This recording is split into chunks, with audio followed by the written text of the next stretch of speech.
What's up, gang? Spooky season. It's spooky. Yo, check. Toast. We're gonna give it another minute here. Wait for people to get in here. Yo, what's up, Block Party? My homeboy, my amigo right there. What's up, gang? Special beings. Thanks for coming in. We got a few people in the chat here. We're gonna give it another minute. Wait for people to come in. This is spooky season. Spooky season. We're going to give it another minute. Wait for some more people to come in here, y'all. It's not our usual time. But we're getting in here on a Saturday afternoon. What do you think of that?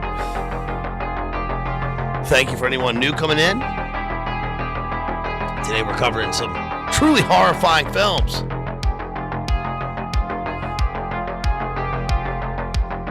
Did I go to Tipperary? Of course.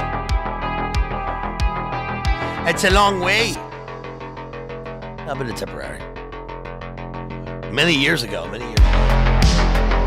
That's it right there. Let's go. Let's go.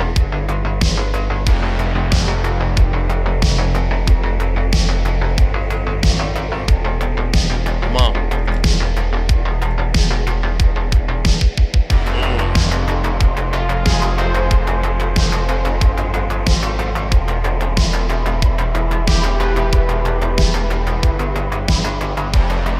Smash that like while you're waiting. Share out my stream. Appreciate it.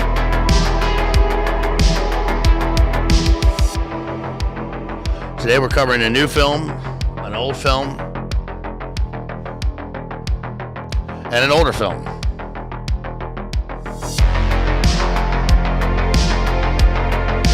It's spooky season.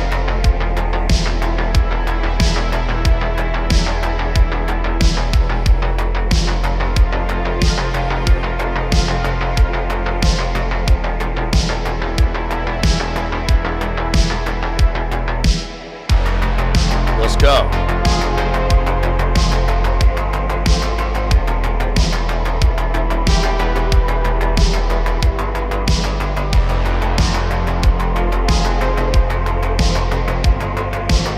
You guys ready?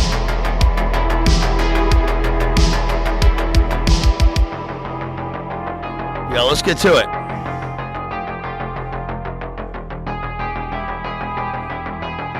Let's get to it. Let's start covering some spooky films here. These are truly horrifying films. This is spooky season. We're here another year. This is the third year I think we've done this. So we're coming up on our fourth year of the channel. We're doing spooky season. We've covered all kinds of things before here for the Spooktober holiday. I'm covering it now, of course, because it's late September going into October, and I'll be gone for the next week. About the next 2 weeks, really. I got an most important date coming up, so I will be gone for those 2 weeks. But if you want to grab a membership, when I get back in October, of course, I'm going to be doing a weekly it'll be at a set time stream for the members. If you want to grab a membership, you can also super chat. You can support me right there. Let's get into it. Spooky season. We've done Night Creatures, Final Girl. We've done all kinds. We've done a lot of horror movies here. We've done a lot of horrifying and really terror-filled movies. We've done everything from Dracula and Frankenstein in the classics to we've done all sorts of Dracula movies. We've even done Let the Right One In. We did Byzantium. We've done all sorts of things. But today, I thought I would do something. Yes, right. It's the inside baseball. Today, I thought I would do something truly horrifying. And that is 3 films that deal with horror, but not with anything phantasmagorical or fantastical. So I'm going to start off talking about the new film called One Battle After Another by Paul Thomas Anderson. And then I'm going to go into a movie you may not have seen before, but it is one of the best horror movies I've really ever seen. And this one is called The Vanishing, or SPOORLOOS. SPOORLOOS from 1988. And it is a Dutch a serial killer film. It is pretty horrifying, and it is done in such a way that makes it the horror occurs, the violence occurs off screen, really. So we're gonna deal with that film. It deals with some atonal melodies and the result of not having a soundtrack that guides you through everything. That's one of the problems with the first film we're going to deal with. And then I'm going to talk about, of course, the movie Snake Eyes with Nicolas Cage, Brian De Palma. And this movie is really, a lot of people are talking about this right now.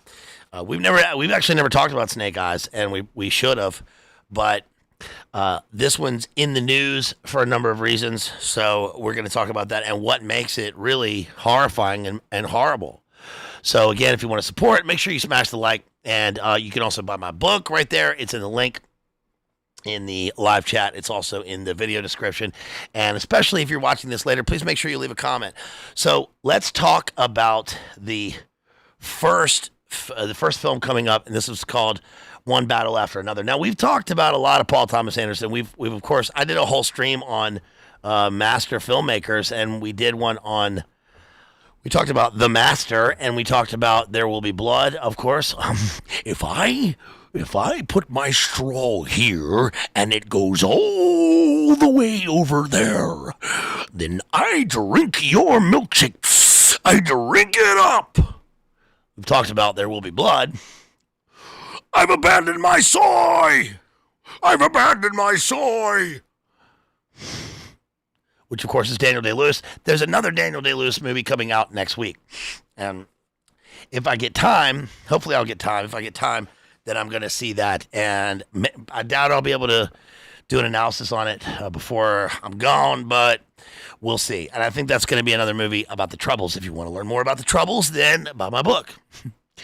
I drink your milkshake, I drink it up, and I put my straw all the way here. That's right. So we've talked about some Paul Thomas Anderson. Now, the one thing, I'm not a Paul Thomas Anderson freak. I'm not a super fan of Paul Thomas Anderson, and I never have been. Starting with, what's the film he did with Philip Seymour Hoffman way back in the day before he did Boogie Nights. Then he did Boogie Nights, and I've seen all the Paul Thomas Anderson movies, and we've covered a bunch of them. I've never been a super fan of his films. I always feel that there's something missing in his movies, and I don't know. It's always like I'm walking into the film, and like there's no context. It's like something that I feel like I should be. I should be watching the thing, but I don't know why I should be watching it. It's hard to explain. One of the great things about There Will Be Blood is the first, 20 minutes of the movie sans dialogue. We get Daniel Day-Lewis, of course, who's in the mine, and he, strikes silver. He strikes it rich, and then the mine collapses. His winch collapses on him, and he drags himself through the rocks and the dust all the way to the guy and sells the silver, and he gets started with his fortune, and he's got a John Huston accent, and we're watching the building of the American petrodollar occur through the film, and it's a great film. It really is a masterclass. But this one's different. Here's what I'll say. Okay, well, let's get into it. So, One Battle After Another stars Leonardo DiCaprio and Benicio del Toro and Sean Penn. And the movie is essentially, here's what the movie is. The movie is essentially a communist saga love story about a bunch of people that we don't like,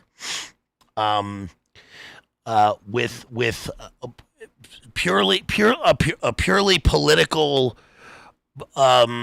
paradigm.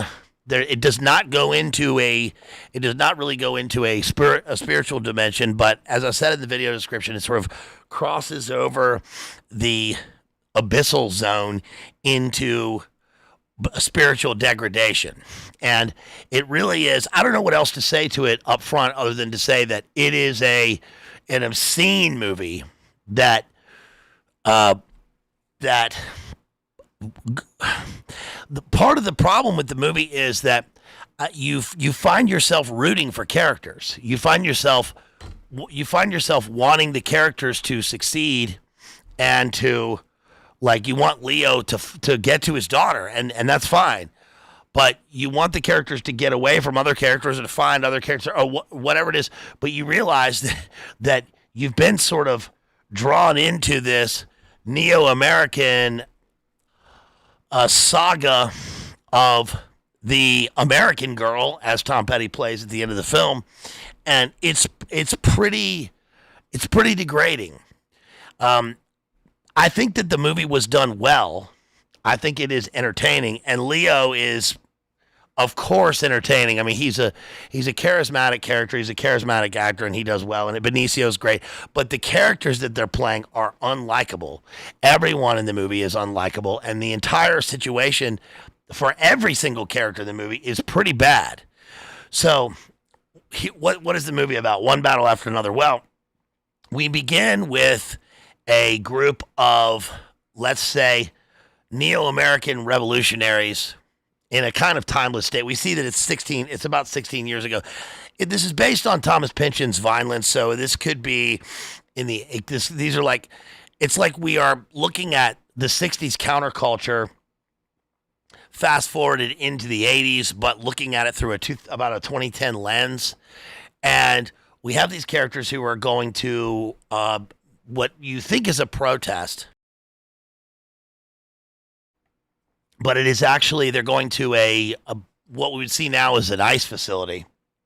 And we see that Leonardo DiCaprio, it looks like a homeless bum pulling a wheelie bin radio flyer behind him full of explosives. And so we're going to follow Leonardo DiCaprio through the movie, and he's going to end up being a kind of Bill Ayers character. This is like Sean Hannity's Bill Ayers, Bernadine Dorn love story saga set to a late Gen X kind of kitsch neo-American sentimental love story through the ages, complete with all sides of a kind of leftoid leaning paradigm where all the people are pretty fucking unlikable and do a bunch of deeds that we don't really find is pretty reprehensible throughout the thing. But it's not just the film that is that way. It's the way that the movie draws you in and is supposed to make you feel like you're supposed to care about these characters and like what they're doing is noble and great. So we see some people following, they're fighting against the system, and we see that there's one woman that is the head of this kind of revolutionary cadre and the Tiefers, and Leonardo DiCaprio falls in love with, they fall in love with each other. So they're raiding what turns out to be kind of an ICE facility in 2010, and they bust in, and the leader, who is this woman, breaks in and goes straight to, they're armed, they're an armed group. They're called the French 75. It sort of reminded me of Bader Meinhof complex or something, but set in the American West.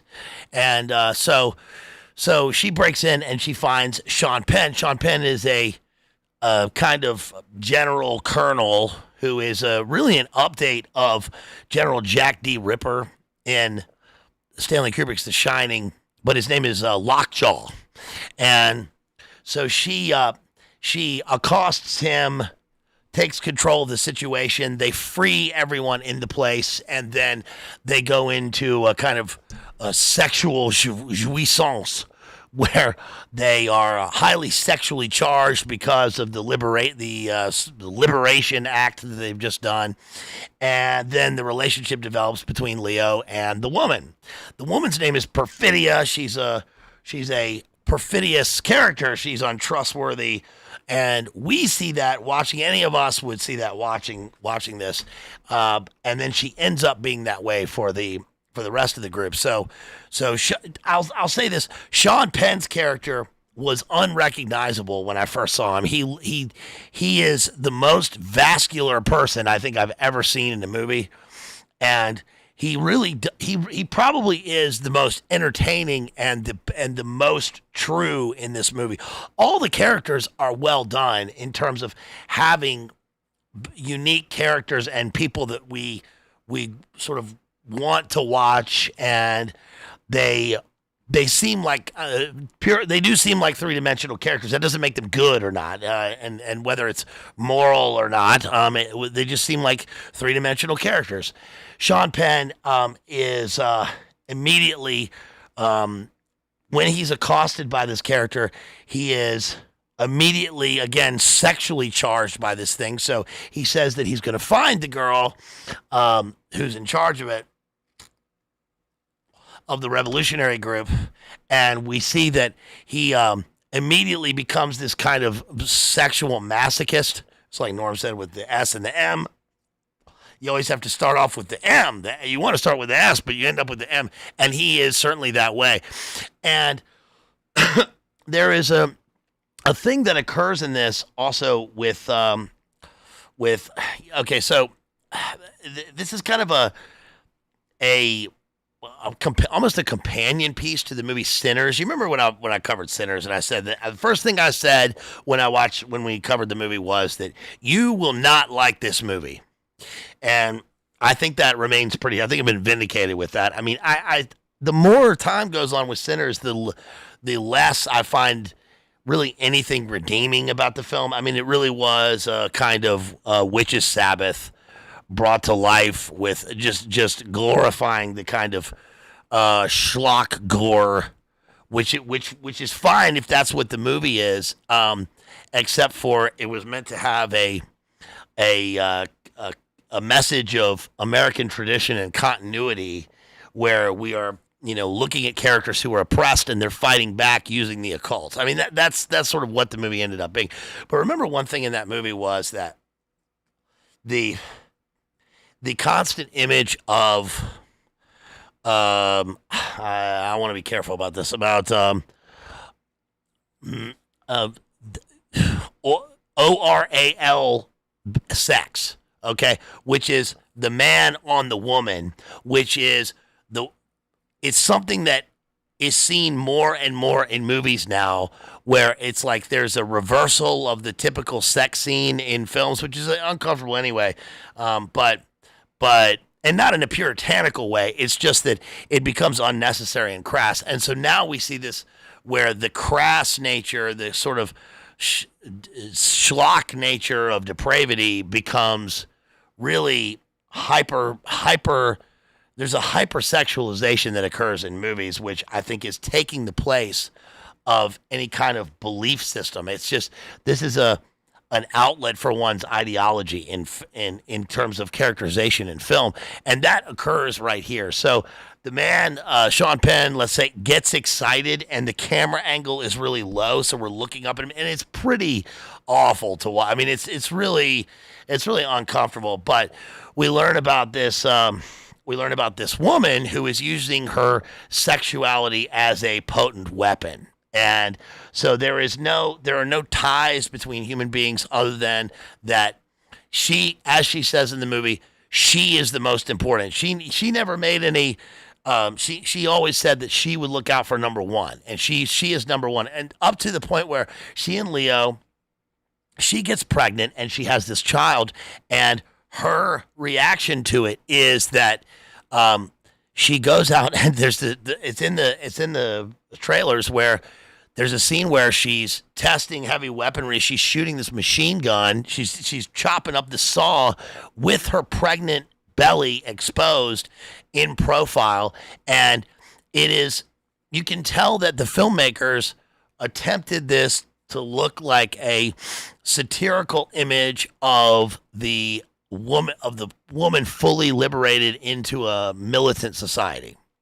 But you tell yourself watching a movie like this throughout that maybe the characters are shown this way because they go too far and it's supposed to be goofy, or maybe it's a satire on the political nature of people and how far they go. But it is not that. It is not that. And now Leo even comments on this when he's sitting there at a campfire and he's watching her. She's getting drunk and smoking weed and all this stuff, and she's across from the campfire, and he says to one of his partners in crime or whatever. Like, it's like she doesn't even know she's pregnant. And we feel for him because he's a kind of hapless character who makes his way through the movie. Like, he's a kind of neo 90s older Gen X, but reflecting the 60s tradition of a kind of Big Lebowski burnout. Who remember when Lebowski is like, yeah, you've heard of the Chicago 8 or whatever. I was one of the 8. I'm misquoting, but it's the Portnoy's complaint or whatever. He's one of these guys who seems innocent, like a hapless kind of jester character. But the problem is that he's the bomb maker. So the love scenes with Leo and the girl involve him explaining how to make the bomb, which they then use to bomb. They're bombing federal courthouses, they're bombing banks, and they're doing all this stuff in a very European tradition of revolutionaries, especially in the 60s. And they end up going so far that the girl has her baby, and Leo takes a break from the revolutionary activities and really starts to raise the child. And there's a powerful scene. There is a powerful scene where he's holding the baby in the house, and and he's rocking the baby, and she's walking through with her bags, and he says, "Oh, come on, where are you going? Where are you going? It's nighttime. It's too late to go out." And you think that he's saying to her, "We got to stop all this nonsense. We have a family now." But instead, and this is vindicated by the end of the film, what he's saying to her is, "It's too late to be going out right now. You got to go out during daylight hours, or we have to put a pause on our activity so that we can take care of this child right now, but later is fine." And she comes up to him basically, and she says, "I'm not going to be, I'm not going to be overpowered by your patriarchal masculine nonsense." And he's like, "Look, forget all that. We got a baby. We got to, we have to live." But it's almost like it becomes a parody of the way that people talk, of the way that these people discuss and talk to each other with their own language. But it's not that, because this sort of thing continues. And so anyway, so the girl goes off and she robs a bank with her group of people. They get caught, and they get caught because General Lockjaw, who is Sean Penn's character, is really tasked with hunting down this revolutionary group, French 75. He hunts them down, and they catch them after this bank robbery. And by this point, the woman has murdered a guy in the bank.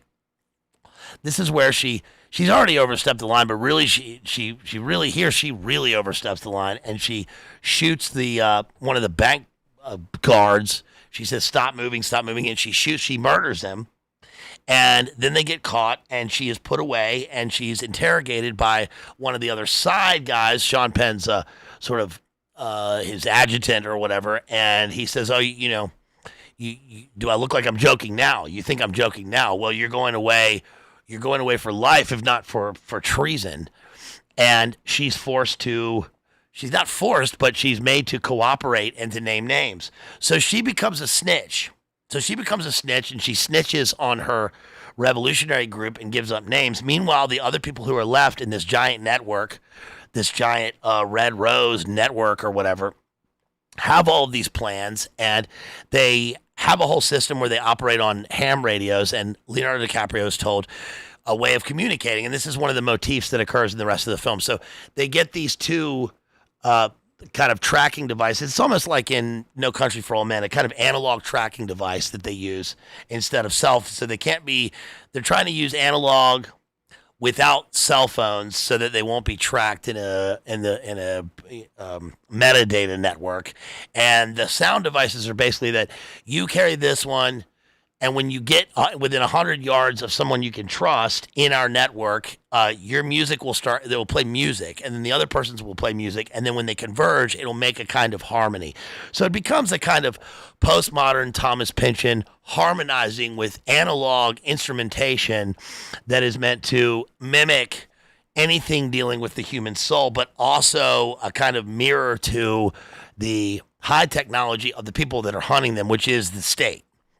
And so the woman goes off and she snitches. She's put in witness protection program, witness protection, and then pretty soon in witness protection, she just basically walks right out, crosses the border, and she goes into Mexico, and she's gone. She's gone for the rest of the movie. So she's told by so Leo tells their daughter that she was killed by Lockjaw, and the rest of the revolutionary group knows that the woman's a snitch, but Leo as his name is Ghetto Pat, aka he gets a new identity named Bob, and Bob and his daughter go off to the Pacific Northwest where they're going to live in their sort of version of witness protection, but within their revolutionary group.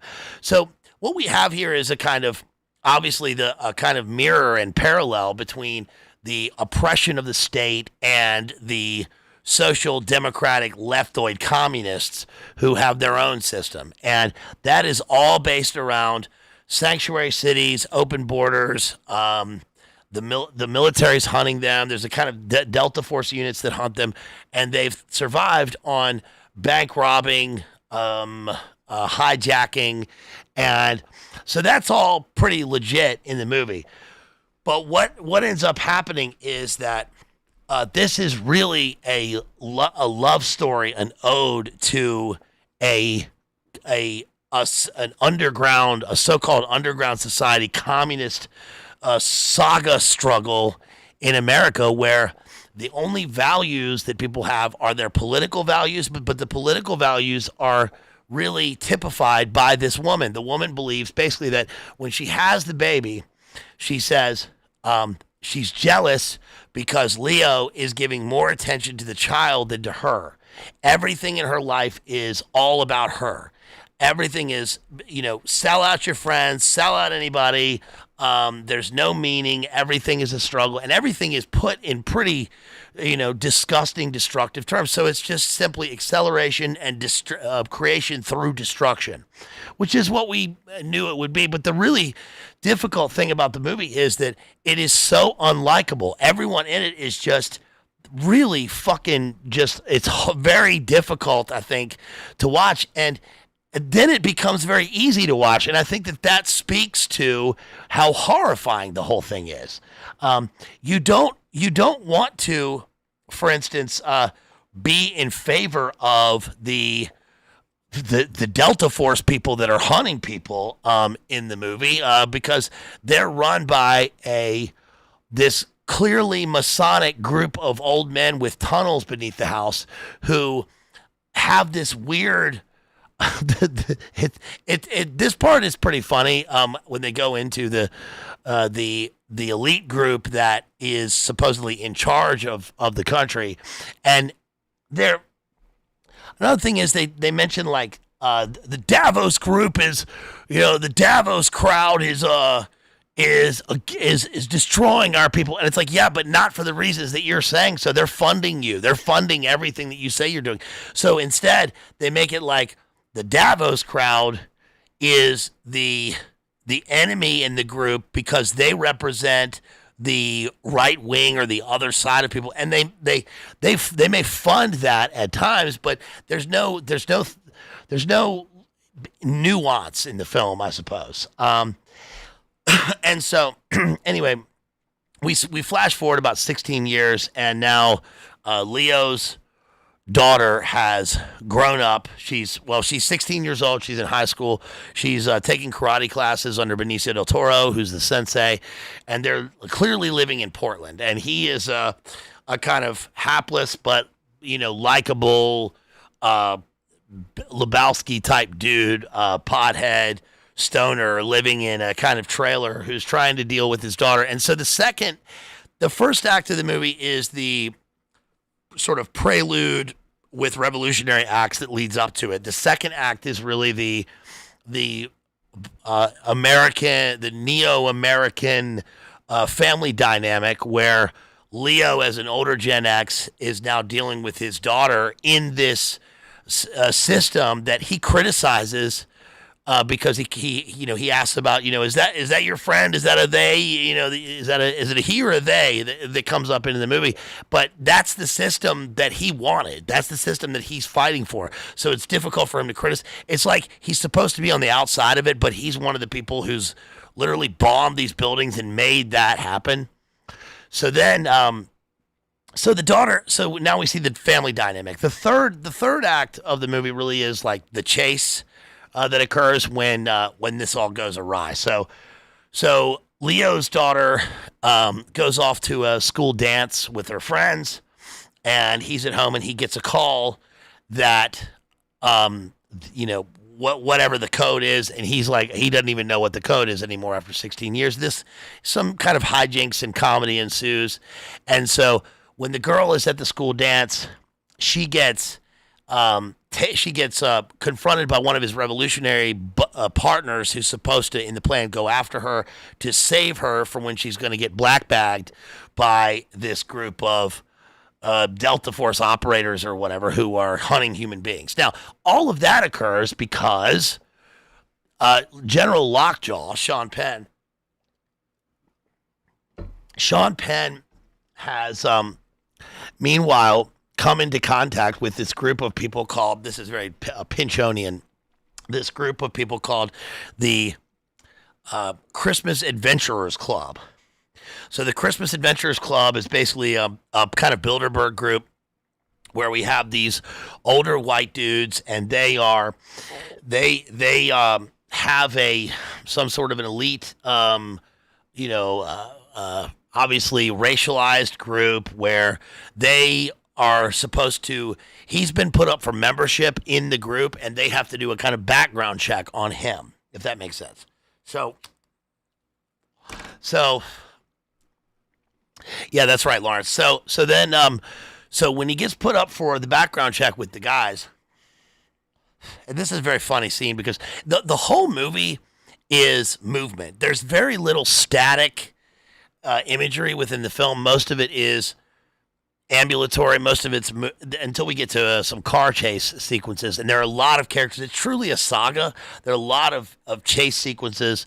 Most of the movie is chasing and a kind of not steady cam, but I would say, like, metaphorically speaking, like a steady cam mise en scène. It's people constantly moving and moving around that is indicative of an underground network fighting against an overground network. Well, without nuance, but the kind of nuance that ensues with hijinks where two equal sides are kind of after each other, which is, to me, without nuance. Anyway, so the Christmas Adventurers Club is, when we see the scene, is he gets called to meet with Sam Goldwyn. His character played by Sam Goldwyn. Sam Goldwyn is, I think that's his name. Is that his name? He's the guy. He's a character actor. He's in a lot of films, and he's the, I think he's the nephew of the guy from Metro-Goldwyn-Mayer, the actual film studio. You can look him up. I forget his real name, but he's in a lot of films, and he gets flown out of his forward operating base within American borders, to this group where he's supposed to meet with them. And he gets flown into this kind of golden hotel. And this is one of the things that's actually clever here is that when he meets up with them, Sean Penn's character is he's like wearing khakis and a blue button-down shirt and a tie and a blue blazer. And it's just, this is the kind of thing, I feel like this character is sort of based on Mad Dog Mattis. He's a kind of Mad Dog Mattis mixed with Jack D. Ripper, but he's got this very interesting, very fey, dilettante-ish haircut, and as they make note of later in the film, his shirts are too tight. He's a kind of, I guess really he would be a kind of Ernst Röhm in America character, a really fey, dilettante-ish character who is hyper masculinized to the point of being gay.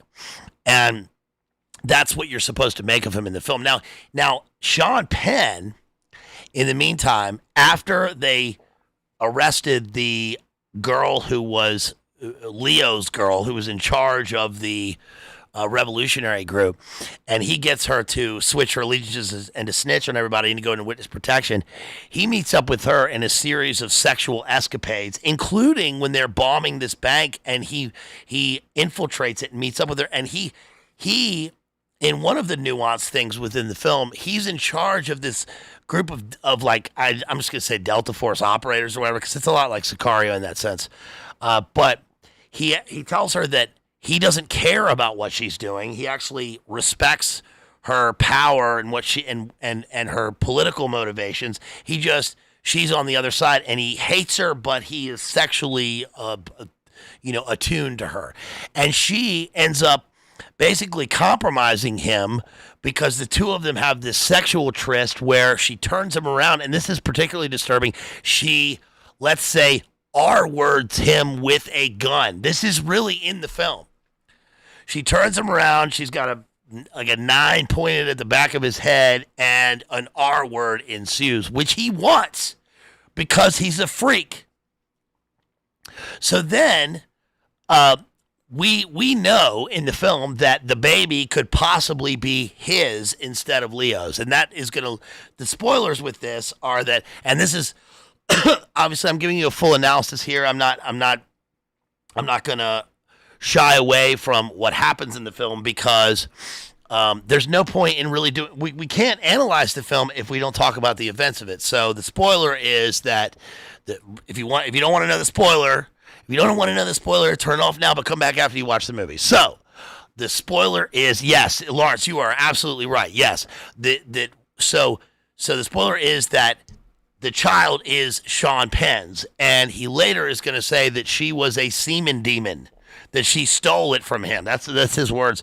But actually, this is just from their just totally degrading. It's just so depraved in the movie. It's really depraved. So anyway, where was I? So when Leo goes off to meet with this group of elites in the hotel, this kind of golden shining hotel where they're all in black tie and he's in the suit, it makes him look like he's in a little sailor suit or something. So he's this basically this man child going up to meet with this group that wants to be in the Christmas Adventurers Club is what they call it. And the satire here is, I think, pretty clever, except for what I really didn't like about it was that by extension, this makes, like I was talking to our friend Tristan, and Tristan made a good comment. He said that, the elites that run the groups often use Christianity as a kind of veneer through which they can have a power structure, but they are not Christian.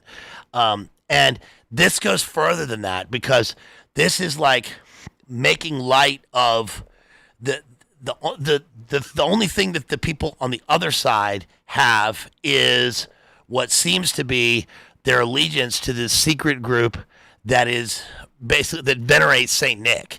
And so it makes it, by extension, in my mind, and you may disagree with this, but by extension, in my mind, it makes Christianity seem like child's play, like as if this is, the leftoids are serious, but the right wingers or whatever they are in the movie are a bunch of children who venerate Saint Nick, and they end up being more diabolical than the leftoids. Does that make sense? And I did not like that. I did not like that the only times Christianity is mentioned in the film at all is as a kind of joke. I thought that was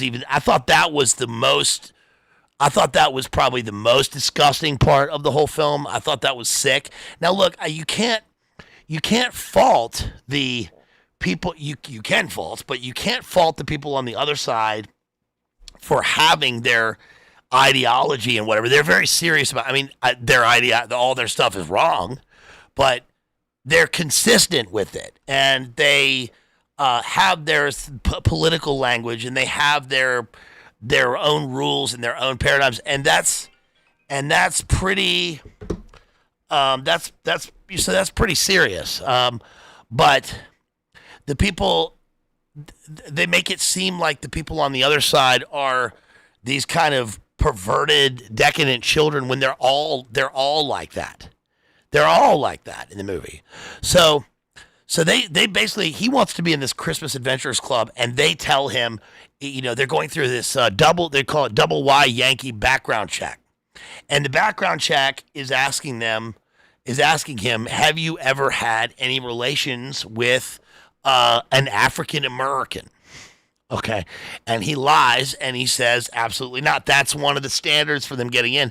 Well, it turns out that he, because we know that he knows that we the audience know that he basically constructs this gigantic network, this gigantic raiding operation to go after these people to find what his daughter, his long lost daughter, wherever she is, so that he can tie up loose ends, so that he can be a member of this Christmas Adventurers Club. That's what the whole film is. The whole film is him constructing this gigantic, elaborate operation so that he can find his long lost his love child. And so, because of that, Leo, who doesn't, he may not know that or whatever, but they're back in Portland and they start getting raided, and the raids come at his house. They go to the school where the girl goes to school, at a school dance. They raid the Lincoln Chicken Farm or whatever, which Sean Penn says is a heroin distribution operation, which it may be. But they go into basically a series of sanctuary cities where they know that these people are safe. And this kind of reminds me, a lot of it reminded me of the Troubles, actually, in Northern Ireland, because what would happen is that you would have, for instance, in Bandit Country in Armagh, or going across the border, you would always have a series of operations done usually by provos or by nationalists who would rob banks, etc., to fund paramilitary organizations like the IRA or the provisional IRA, etc., and then they would make their way back across the border to the south. And so there's a series of networks where the populace is favorable to them, and the people in the British system, including loyalist paramilitaries, SAS, the RUC, the police, are on the other side, and there's a differentiation in terms of place, and everybody sort of knows the safe zones, if that makes sense. But they're funded by bank robbing, armed robbery, etc., and it's sort of moved over to the United States. I saw that as a kind of a pretty, I think, unique parallel between the two. I kept seeing that in the film, even though it's in America. I saw that as a kind of provenance.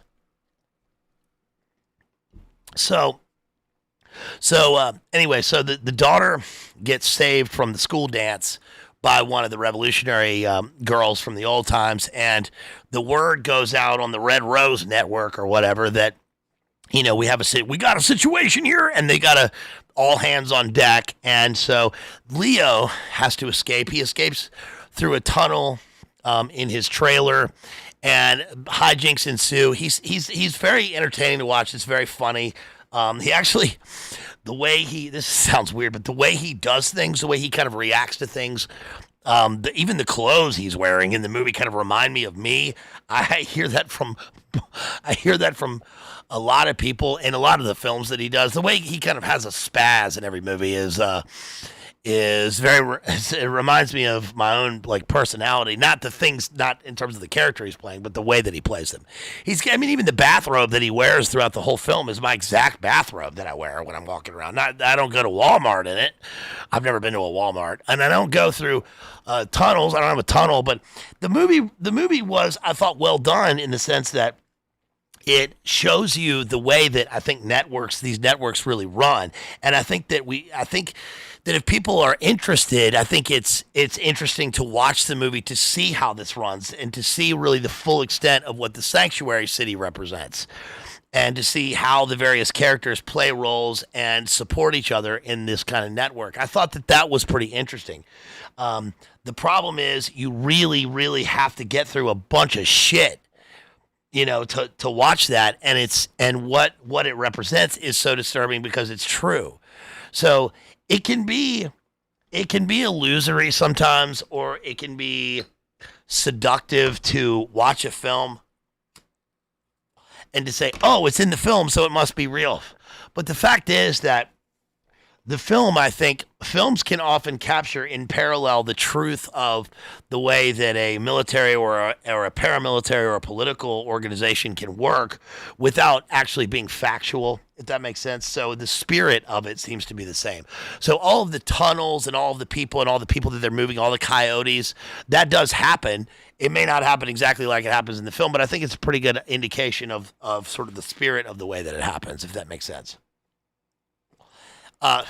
Benicio Caravaggio says Benicio is maybe the only sympathetic character, and he's running a human trafficking operation from his dojo. You're exactly right, Caravaggio. That is one of the reasons why the film is so fucking awful. Because, again, Benicio is a kind and likable character. He helps Leo escape. He's taking care of his daughter. He has this dojo. He's like a family man. Seems to be a kind of pillar of his community, but the pillar of his community is one that rests on human trafficking and all this bullshit and all this fucking awful shit. So when he goes home, there's all these people in his house, and look, it's admirable to see a masculine character in movies who's in charge. I mean, that's cool. But the problem is that he's the masculine character in charge of the people that are running these people through the country in this underground railroad situation. And they're all living on mats and dirty and everybody, and he's just running them through. And it's a complete this is the vein. These are the veins. This is the vascular network through which our country and the things that we hold dear are folding, that they're all collapsing and falling apart, is because of this. I really thought that Sean Penn stole the show because he's so hateable in the movie. He's so unlikable and gross, but he's probably the only actor in the film that is completely all in on the character. And it's difficult, I think, for a lot of people to, on the one hand, it's difficult for people to separate the actor from the role that he's playing. And on the other hand, it's difficult for people to tie the two together, which is saying something, because Sean Penn is totally on the side of the people that we're watching in the film. He is one of those people. Remember Katrina and Delta Force and the canoes, and he's down there with the shotgun and the looters. And on the other hand, he is one of the lefties, one of these arch lefties, and I think that makes him effective, I guess, at playing the total right-wing pervert, that character that he's playing in contrast. But what he's really good at in the movie is that he is almost unrecognizable. You believe this is a three-dimensional character who's supposed to seem one-dimensional and flat, but he's actually three-dimensional. And he is completely absurd. And your politics is absurd. It's preventing you enjoying a film. No, I don't think so. If that's a criticism of my criticism of the film, then that's a fucking ridiculous thing to say, because the film is about politics. The whole fucking film is about politics. That's what the film is.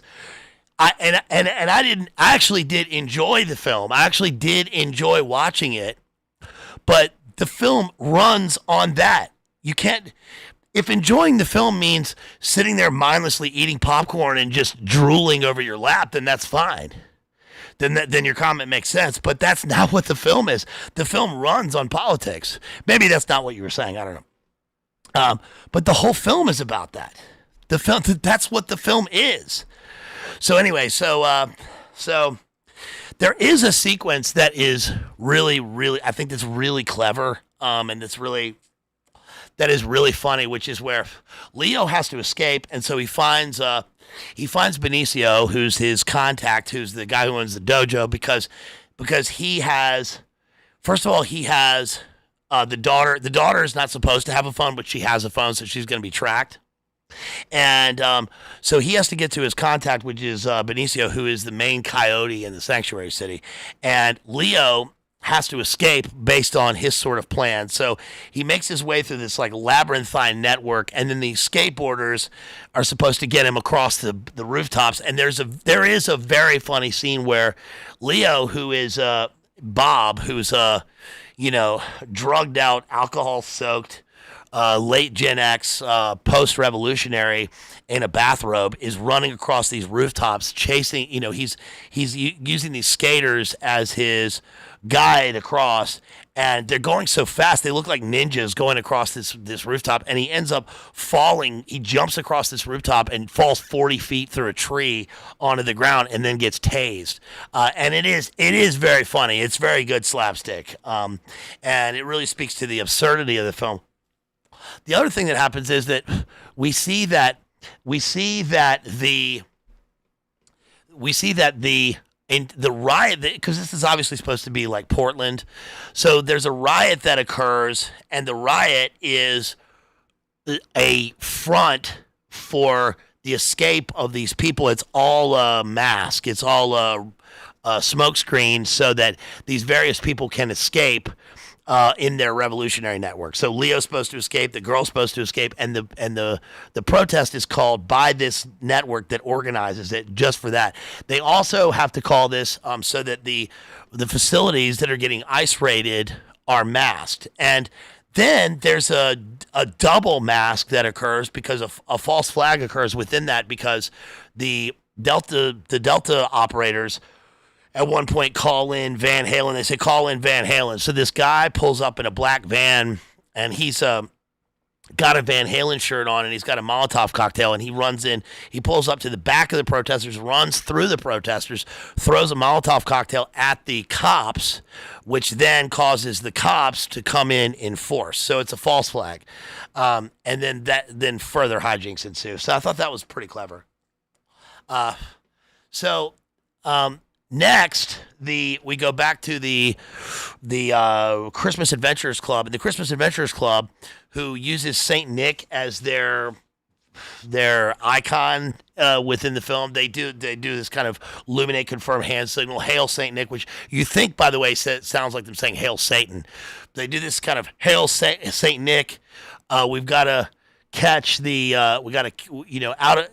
General Lockjaw's out of control, because we learned that the Chicken Lincoln heroin distribution facility that he was running is actually owned by one of their own guys. So that's gone out of business, and that he's causing havoc in a way that wasn't approved by these guys. So they call in this what looks like a finance bro in a Patagonia vest, who goes into this nice house. He goes in to see this woman in the kitchen. She's like, hey, where are the guys? She's like, oh, they're downstairs. They've already gotten started. When we were watching the film, we said, oh, no, this isn't going to be good. So he goes downstairs. She's like, would you like any coffee? And he's like, no. He goes downstairs, and he walks through a tunnel system. So both sides have tunnel systems.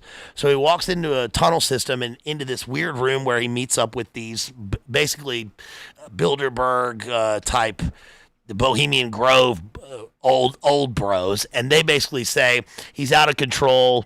And then the one kind of really perverse old guy in the middle says, well, we got to wipe the floor clean with him. So in other words, the floor has to be so clean for their organization that they can eat off the floor, because they can't be stained by one of their future members. And they found that in their double Yankee Y background check that an informant from 16 years ago claimed that the girl who snitched on the group had relations with Sean Penn's character, that's the guy they're trying to get into the group. So in other words, now they got to eliminate the loose end. So they send off this guy, and this guy comes back way later in the film, and that was also an interesting character, because there's a kind of series of Deus Ex Machinas that occur where characters get kidnapped. They end up in the desert. It goes from the city to the Pacific Northwest to the desert. We end up finally in the desert, and Leo is hapless, chasing various numbers of characters, complete with his 006 or whatever. And there's a bounty hunter that occurs. The bounty hunter is a kind of middle way, a sort of Chavez who has black bagged the first guy in the group, which which set all this whole chain of events in motion through Sean Penn. And that guy, that guy's an interesting character because Sean Penn actually finds his daughter at a nunnery, and this was another thing that I found to be an affront. They go to the nunnery, and the nuns are all there. It's a front for a weed farming women's liberation communist group, but they're also nuns. So this kind of reminded me of John Stockwell and Nicaragua and the Latin American Death Squad era. This is kind of throwback to that, I think. But Sean Penn finds his daughter, and he does this pretty comical like DNA test with his daughter, and he says, if the lines meet, then you've got a real problem, and the lines meet, so that means that she is his daughter. So now he takes her, and he's yelling at her about, you should be more polite to your elders or whatever, while he takes her to this neo-Nazi group, which he then intends to, and they're all just kind of lounging around, but they're clearly a murder squad, and he takes her to them so that they can drop her into a lake and kill her. And the Chavez guy, who is the bounty hunter, says that he doesn't do that, but he's still a middleman, so he's still morally culpable. He's one of the only characters, I suppose, who has some sort of morals in the movie. And so he goes back in and he eliminates the neo-Nazi group, which again is I don't want to say problematic, such a stupid word, problematic, but is a weird turn on nuance in the film. Anyway, then Leo finally catches up to his daughter after we see the hitman who comes out of nowhere and blasts Sean Penn in the face.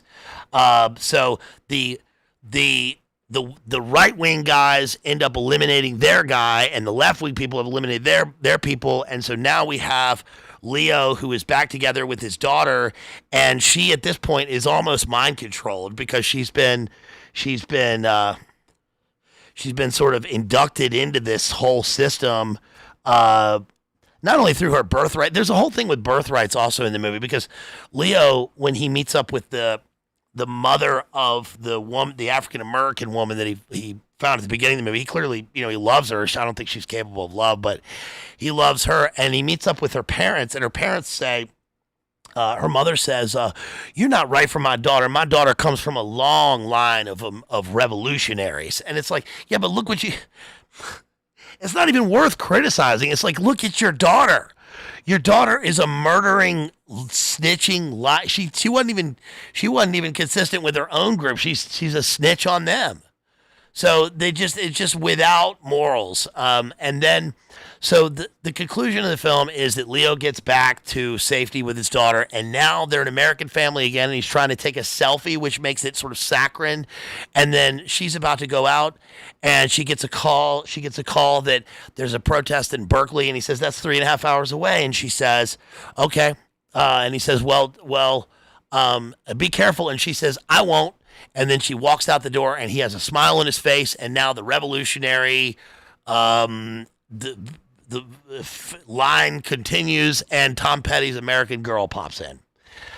So that's it. So the film is a kind of trick. I'd be interested, and I'm interested in the comments. I'm interested afterwards if you guys want to leave comments and say, do you think that this was a parody? I don't think it was a parody. I think there were satirical elements, but it's almost like, again, like we see this a lot, that the satire sort of folds back on itself. I don't think this was part of the problem with Thomas Pynchon in general, is that Thomas Pynchon almost reads like some people say about Shakespeare. And here's what I'm saying. So if you read Gravity's Rainbow, or you read Inherent Vice, or you read any Thomas Pynchon, my problem with Thomas Pynchon is that at this point, I'm not sure whether to believe that he's a real person. And that sounds rich coming from me because I'm the one who defends Shakespeare. I know that. But the problem is that the Thomas Pynchon reads like a proto-AI version of an academic group of people working as a DARPA front for culture creation, and I don't get anything human in his writing. It almost seems like what Don DeLillo calls the data spew, So his his consistency is his inconsistency in his writing, and it's a continuous series of words, almost as a integer symbol, like it's a binary code built into language. There's just nothing human for me to grasp, and I think this is, the the adaptation of Pynchon to make this film almost gives it a further inhuman complex. In other words, this is we've talked a lot about postmodernism and this is like triple postmodernism again. We're far into the era of the war on the self, and I think that this movie really typifies this. This is like the culmination, the apogee, the apotheosis of everything postmodern, where nothing is believable, there's nothing to be believed in, and everything is a kind of joke that's not funny. Does that make sense? Now, here's some strong things about the movie, and I think that I don't know whether I'm not recommending or not recommending the movie. I think that it is obscene. I think it is grotesque, and I think it's pretty.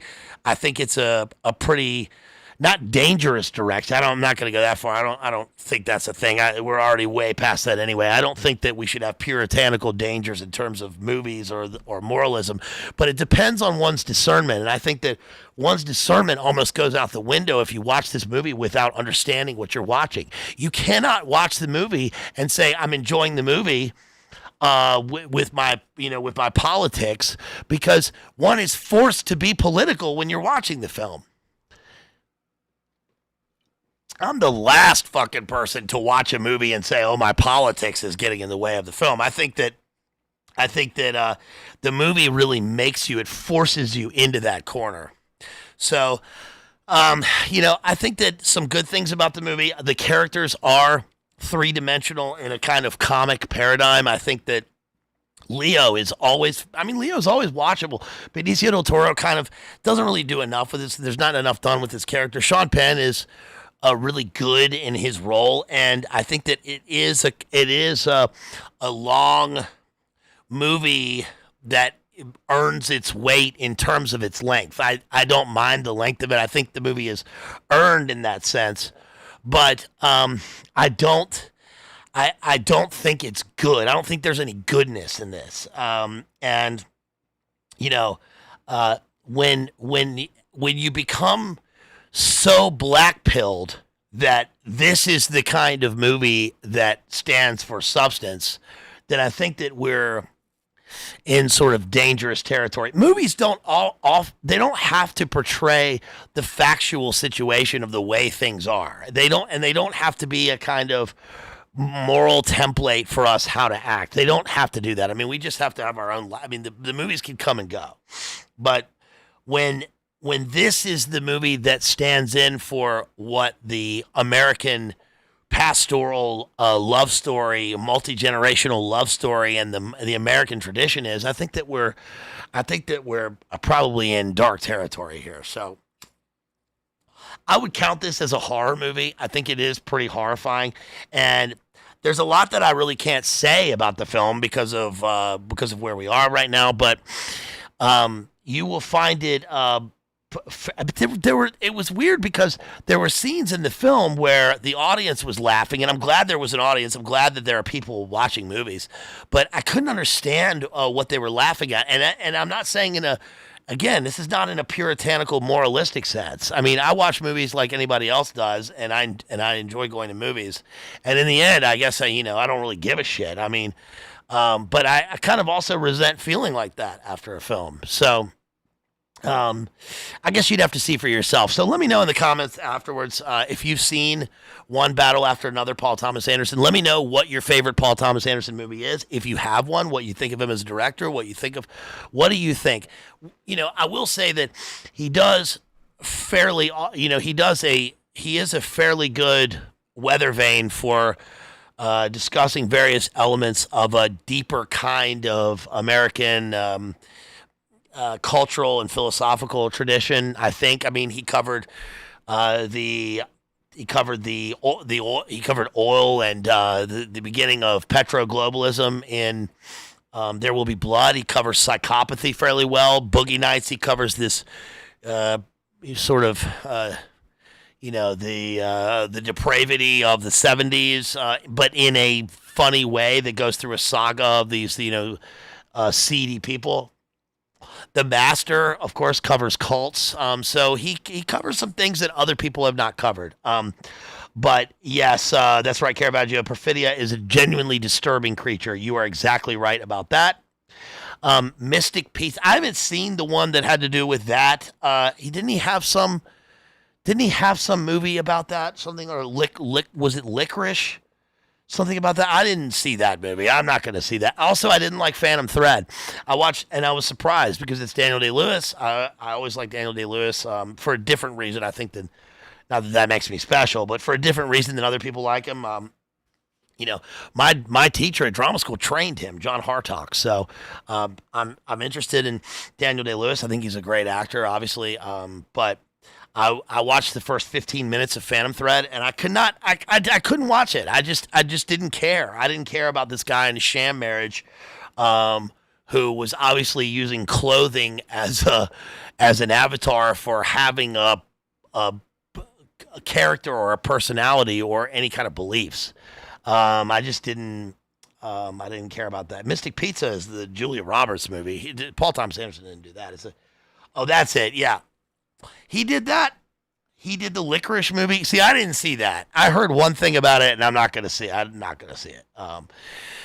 Daniel Day-Lewis doesn't miss. Well, he does. He does actually miss, which is crazy. And I don't think it's necessarily him, but The Remains of the Day by by Martin Scorsese is a weak movie, but that's because I don't like fantastical movies. I don't like and I don't like Henry James books, and I don't like really anything at the turn of the 20th century with the kind of middle American wealth generation. I've just never really liked that. I don't really get into that very much.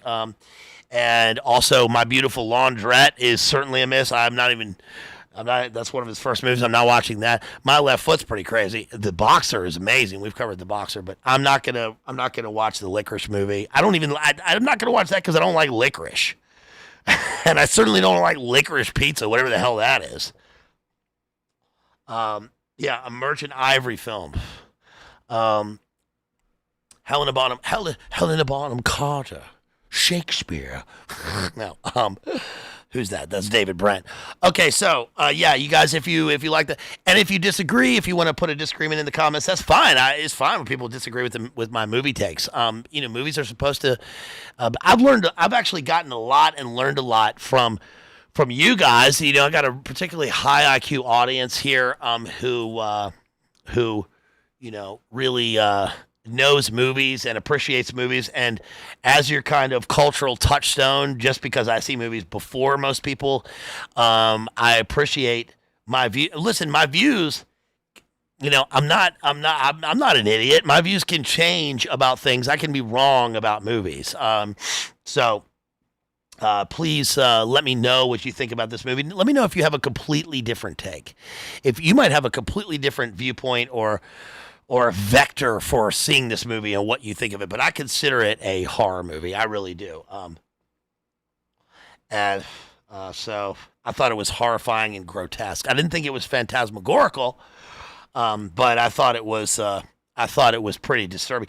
And it was disturbing in a way where when I was watching the movie, I think it was a well done movie.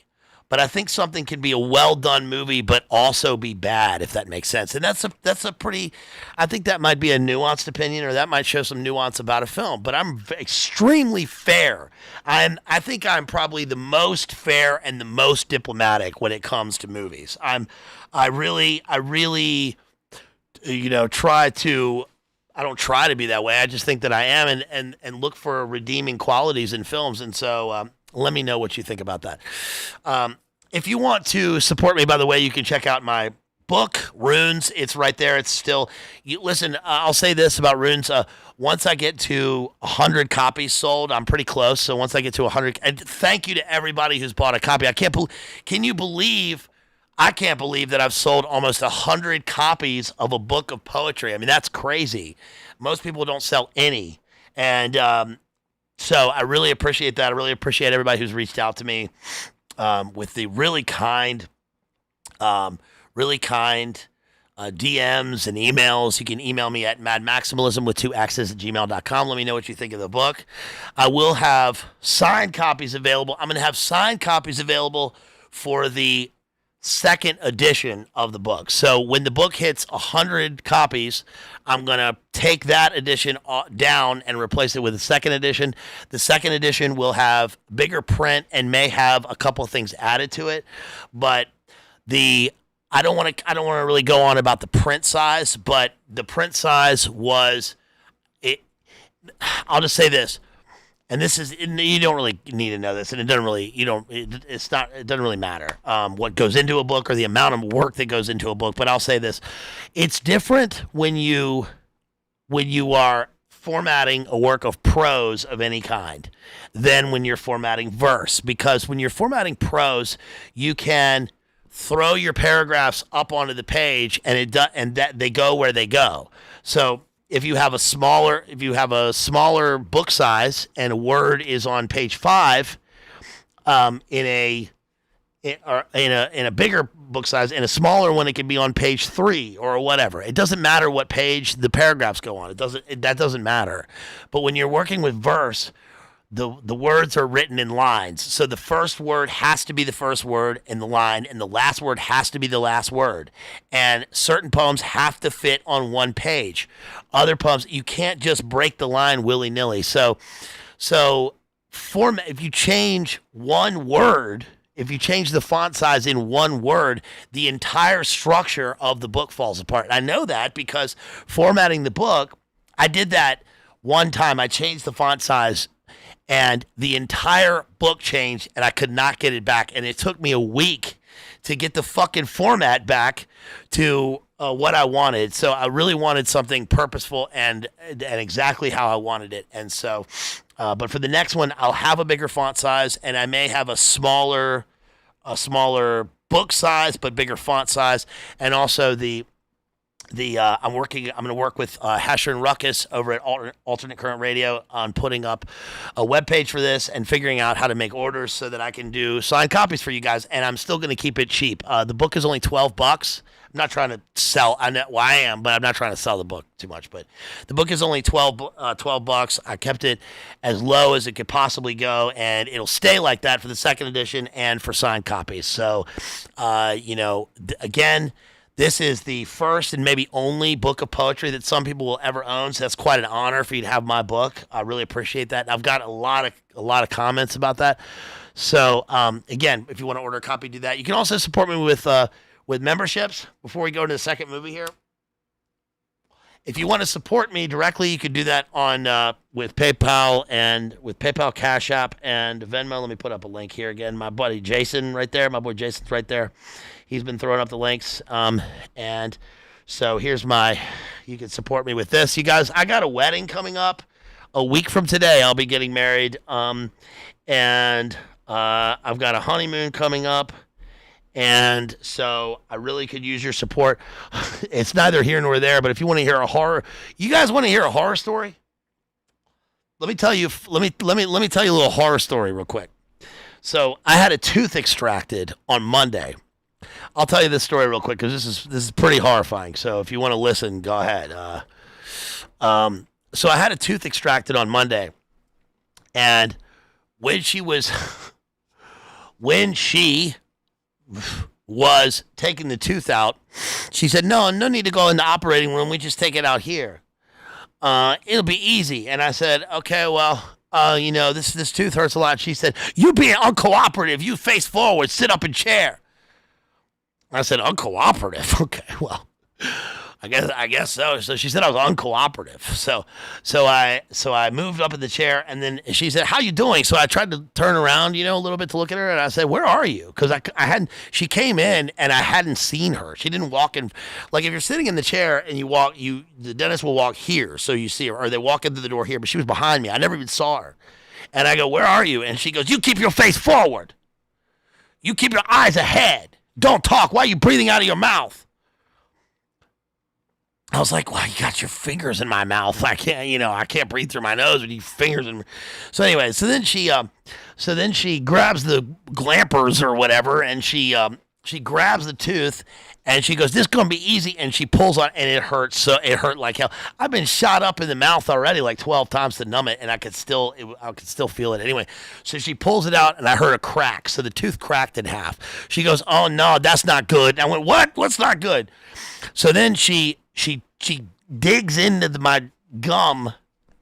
She digs into my gum to get the other half out, and she goes, "Oh, that's not good. Go get the bone saw." So when she said, quote, "Go get the bone saw," I was a little worried. And then she saws into the gum. She saws into the gum to get it. It's still not coming out. Meanwhile, I can feel the other half of the tooth in my mouth. She's like, she says to the assistant, "You got to grab it. You got to grab it. He's going to swallow the tooth." I was like, "I'm not going to swallow the tooth." So I'm trying to spit the tooth out while she's got the tooth. I'm like, it's right on my tongue. She's like, "You be quiet." So she gets the assistant. The assistant puts her hand in my mouth. She goes, "You need to put on gloves first." So then she gets that broken tooth out. I heard it clink in there. So then she goes, "Oh, we can't get it. And I see bone. That's no good." So then she goes, "You're gonna need the spade." She grabs a spade. And the spade is this long instrument. So she grabs my jaw here, and she was slamming my jaw, and I thought, oh my God, she's going to break my jaw. I'm literally going to break my jaw. And it occurred to me that we joke all the time about sadistic people, and we just made a joke at the beginning of this, a sadist and a sadistic people. But then I thought, this might really be a sadistic person. I mean, really, because she was grabbing my jaw so hard, like had her hand like this, like wrapped around my jaw, holding the bone. So then she gets the spade, and she's yanking it, and I was going, "Ow!" And she goes, "You don't make noise."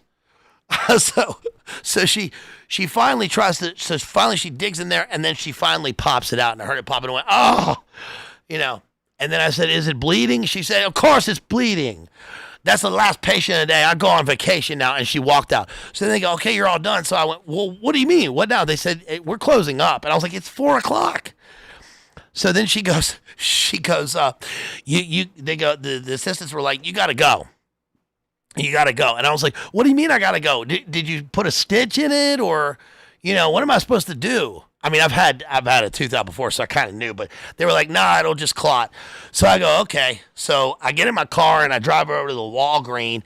And when I got in the Walgreens, there was blood all over my shirt, all over my pants, all over my hands, and all over my face. Blood everywhere. And I was like, "You know what? Fuck it. I'm just going to go into the Walgreens like this."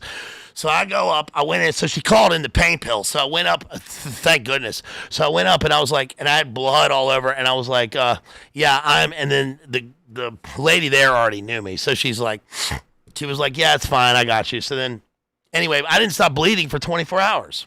So that was almost a week ago, and I still got a hole in my gum right here. When you're getting a dentist and they got the little hook and they're testing your gums or whatever? She put that little hook all the way into the gum, so I got like a little hole in my gum. So yeah, Rusty, I'm all good. So she put that little hole in my gum, and where's my arrow? There you go. Yeah, so she put that hole in my gum so I can still feel that. So I've been getting that Aura gel, with the alcohol and everything. So I just put it right in the hole in the gum and hope it packs in there and it's all right. So anyway, yeah, man. And that was the regular dentist. That was supposed to be, yeah, Elon, that was supposed to be the right. Now listen, the old heads will remember that, that time when I was supposed to go to Nashville to go to the Jay event. It was Jay, Andy was there, Rachel, Maddie was there, David Patrick Harry was there, Owen Schroyer, I think Owen was there. Who else? Harrison Smith was there. It was that event. I was supposed to go to that, but I had the same thing, I had the same thing right next to it. And That's when I had a hole going right through the middle of the tooth, and I had to go. So they said you got to go to the emergency dentist in Richmond. So I drove up there, and you got to go in there at 6 in the morning, and there's a bunch of like crackheads and fentanyl addicts waiting outside in the alleyway for the emergency dentist at the university. So you got to go there and wait in line. But I didn't even make it because the car got T-boned by the guy on PCP with that wasn't from this country, and the car got totaled. You guys remember that? If you've been around a long time, you remember that. So that's when that happened. So that's when I had to get this car. So anyway, so that's that story. That's a pretty horrifying story. So my first dentist I ever had was unlicensed. He was he was disbarred for I think self-prescriptions. He was the guy that used to go to sporting events in his scrubs, and he would run out on the field and go, "I'm a doctor, everybody out of the way." And he was a disbarred dentist. Yeah, exactly. It reminded me of Christian Zell in Marathon Man. You know, a movie which I just watched that movie. So anyway, so let's talk about the second movie here. Let's talk about something, and let's see what we got. There's about 24 people watching right now. Thank you, everybody, for being here. There's 55 people watching. Hey, thanks, everybody who's in here. Again, you can super chat me with questions. You can you can support me directly. You can also buy the book. That's pinned at the top of the message. So let's talk about another movie which is incredibly well done. I gotta go back tomorrow. Okay, so here's the one more thing. So here's the other thing. So with the insurance, they can only deep clean half of your face. So I have to go back tomorrow to get the deep clean on the other half of my face. And they don't clean the top and the bottom half. They got to do the sides. Apparently that's the rule. So this side is normal with good teeth, and this side is like Two-Face with my nasty teeth. So I got to get that done because I can't go to the wedding and smile and have this half look like Two-Face and this half look normal. Does that make sense? So I got to go back tomorrow. Plus, I'm still in serious pain with this fucking thing. So excuse my language. I know it's a Saturday or whatever. So and I won't do it again. All right, so anyway, so please support me so I can pay for that or whatever. Anyway, so let's talk about another movie. Let's talk about the movie Vanishing, The Vanishing from 1988. This is called SPOORLOOS. Okay, so do I recommend a movie out of these three? I highly, highly recommend this movie. This movie is fantastic. I learned about the movie because Stanley Kubrick called it his number one horror movie. He called it the most horrifying movie that he'd ever seen. So that's how I heard about it. It's also they remade it with Jeff Bridges in the early 90s, but I didn't see that one. Sorry, I can't breathe. So I didn't see that one, and that one is apparently an atrocious remake, so I'm not going to see that one. But this movie is called The Vanishing, or Spoorloos. It's a Dutch movie. So here's what happens in the movie. I'll try to give you a quick rundown and give you some analysis of the film. So, first of all, the movie reminded me of, the first thing I thought of was Jorge Luis Borges. I thought of Borges and his irreality. If you've read anything of Borges or his labyrinth or his labyrinthine expressions of horror, this movie, for some reason, really did remind me of it. So I've been going back into Borges and reading him, and I'll probably do a full analysis of Labyrinths with Borges. He's one of the guys. He was an Argentine writer, one of the only guys that did not win. He's one of those guys who should have won the Nobel Prize but didn't. So what happens is we have an opening with a couple. We've got a couple, Rex. The guy's name is Rex, and I forget the girl's name. I always forget characters' names. And I've only seen the film once. But here's what happens. They're on a cycling holiday in Europe, and they are driving back. They're clearly a couple in love. We get to learn who the characters are in the first 5 minutes of the film. They are extremely. There's some really good characterization. The two of them are laughing and joking in the car, and then they get into this tunnel through a mountain, and the car runs out of gas right in the middle of the tunnel. And this is foreshadowing. Now, the film actually starts off, the first image of the film is of a stick bug, and we see a we see a tree, and there's a stick bug, and we see nature in the background, and we can tell that the movie will be presented. This really sets the tone for the movie, because we can tell that the movie will be presented in such a way where we have a character who is hiding in plain sight, and we have really sunshine. The movie takes place mostly in daylight, and I didn't really know what the movie was going to be about. I just knew that this was already a horrifying image, because I assumed that there would be a serial killer, and that the serial killer who vanishes the woman would be hiding in plain sight. And that's pretty much exactly what happens. The two characters are riding in the car, and they go through this mountain, and they are stuck in the tunnel with the lights dying in the car. The car is totally off, and there are two lanes, and so they become worried very quickly that they're going to get run over. And this is a test for their relationship, because they freak out, and he's telling the girl, come on, we got to get out of the car. And they're going to walk, I guess, to go get gas. They're going to leave the car, but she's taking too long trying to find something in the car, and he ends up getting angry and leaving her. Now, I saw this as a kind of motif for characters for people in a relationship who are who really lose their edge when it comes to an emergency situation. And this is often a problem that I think drives a wedge between couples, when the male character loses his cool in a situation where you have tangible things that break down. So I really related to this situation, because all of us have, it's like when a person says that they have a temper problem, they have an anger problem. Well, that's just a human being. That's just everyone. But for me, what I've learned, not that I'm just some dude, but what I've learned in my old age at 45 years old is that the real problems come in life with inner character problems. When you have an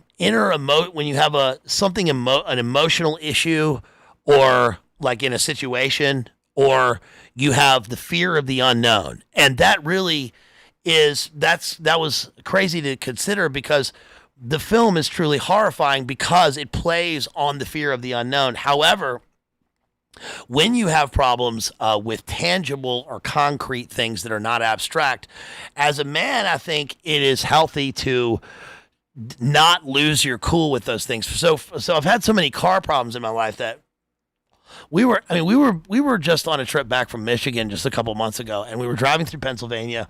We're on the highway, and all of a sudden we lose acceleration in the car. So the car won't go.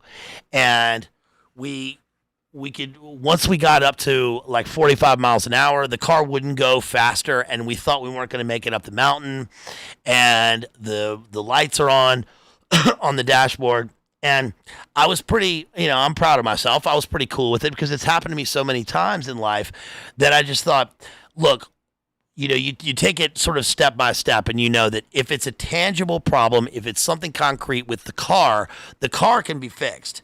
If it's a problem with yourself, or a problem with your something in a bigger problem, those are often unknown things that are more difficult to assess. But when it's a car problem, you know that at the very worst, you can pull over on the side of the road, and you might have to walk, or you can call AAA, or call someone, and eventually you will get to a place, and the car will get fixed. This happened to me when I was going to see my family at Christmas a few years ago, and I was going through Alabama at night, and a lightning bolt symbol came on in the dashboard. And I don't know if you've ever seen that, but when the lightning bolt symbol comes on, it's not good. First, the car lost headlights. Then it started losing speed. Then the lightning bolt symbol came on, and then the car died. It totally died. So that's that. The car, the alternator was done. The car was running on the battery was running on the alternator power or whatever. And the car, I could barely pull the car over on the side of the road. And then there was a snow tornado. So it was snowing. There was a tornado warning. First it was raining hard, then snowing, and then my phone battery died. So I ended up getting out of that one. It's very expensive, but I ended up getting out of it, and I lived, and it was fine. And I just kept my cool throughout the whole thing, and it's just a car problem. Things will be okay. But in the film, the husband or the boyfriend, I guess, I don't remember if they're married, but he loses his cool and he leaves his girl. So he leaves her in the tunnel. So this is also supposed to convey the fact that there's literal foreshadowing. There's a shadow around them. The girl has just told this story about how she has this nightmare, and in the nightmare, they are trapped inside of these golden eggs. And so the golden egg is almost like what we see at the end of the tunnel. There's light at the end of the tunnel, but they are lost in the darkness. And so the guy goes and he gets the gas, and when he comes back to the car, there's no one. The girl is not in the car. So you're thinking, okay, well, now's when the girl gets vanished. But it's not, because he gets in the car and he drives, and she's there at the end of the tunnel. So they've made it through this thing. But clearly something bad is now going to happen that's going to be worse. It's not just going to be that she vanished from some car trouble. So then they get to a rest stop. They're in Holland or whatever. They get to this rest stop. They're at a gas station. They get their gas. Then they pull over on the side and they talk. They're in this little grassy area. It's Europe. It's 1988. There are people everywhere. They're on holiday. And they have this little scene where she makes him make a promise that he will never leave her and never abandon her. And again, this hits on one of the things that couples have problems with when they have relationships. That one of them is going to be abandoned. People have a fear of abandonment. Obviously, that's one of the longest known fears is the fear of abandonment, or the fear of the unknown. So she takes these two coins and she buries the two coins at the base of this tree. You're thinking of the tree with the stick bug earlier. You think of the golden eggs. There's two of them. There's the light at the end of the tunnel, circular. There's a circular coin. So she buries them and she says basically like that, as long as these coins are here under this tree, you will not abandon me. So they make this deal, and now they've totally made up, and they are clearly in love. Well, she goes in to get some coffee, and she never returns. And so the husband starts, looking for her. Then he starts freaking out. He asks questions, and right away, the problem becomes one of manners and of the problem of making a scene. So when the guy loses his girlfriend, the natural inclination and reaction of the people at the gas station is they're going to, number one, they're going to ignore him. Number two, they're going to think he's crazy. Number three, they're going to say, shut up and go look for her. And then finally, number four, they're going to think, if she's gone, then you took her. And that's part of the problem. Now, that doesn't really occur in the movie, but I think that if we're talking about the fear of the unknown, then that's one of the things that is unknown in the film, is that how many people think that this guy has taken his girl? Because you would think that if she disappears with him, then he did something to her. They don't have cameras on the scene. They don't have surveillance cameras or anything. So he's looking for her, and if it's not eyewitness, then he can't find her.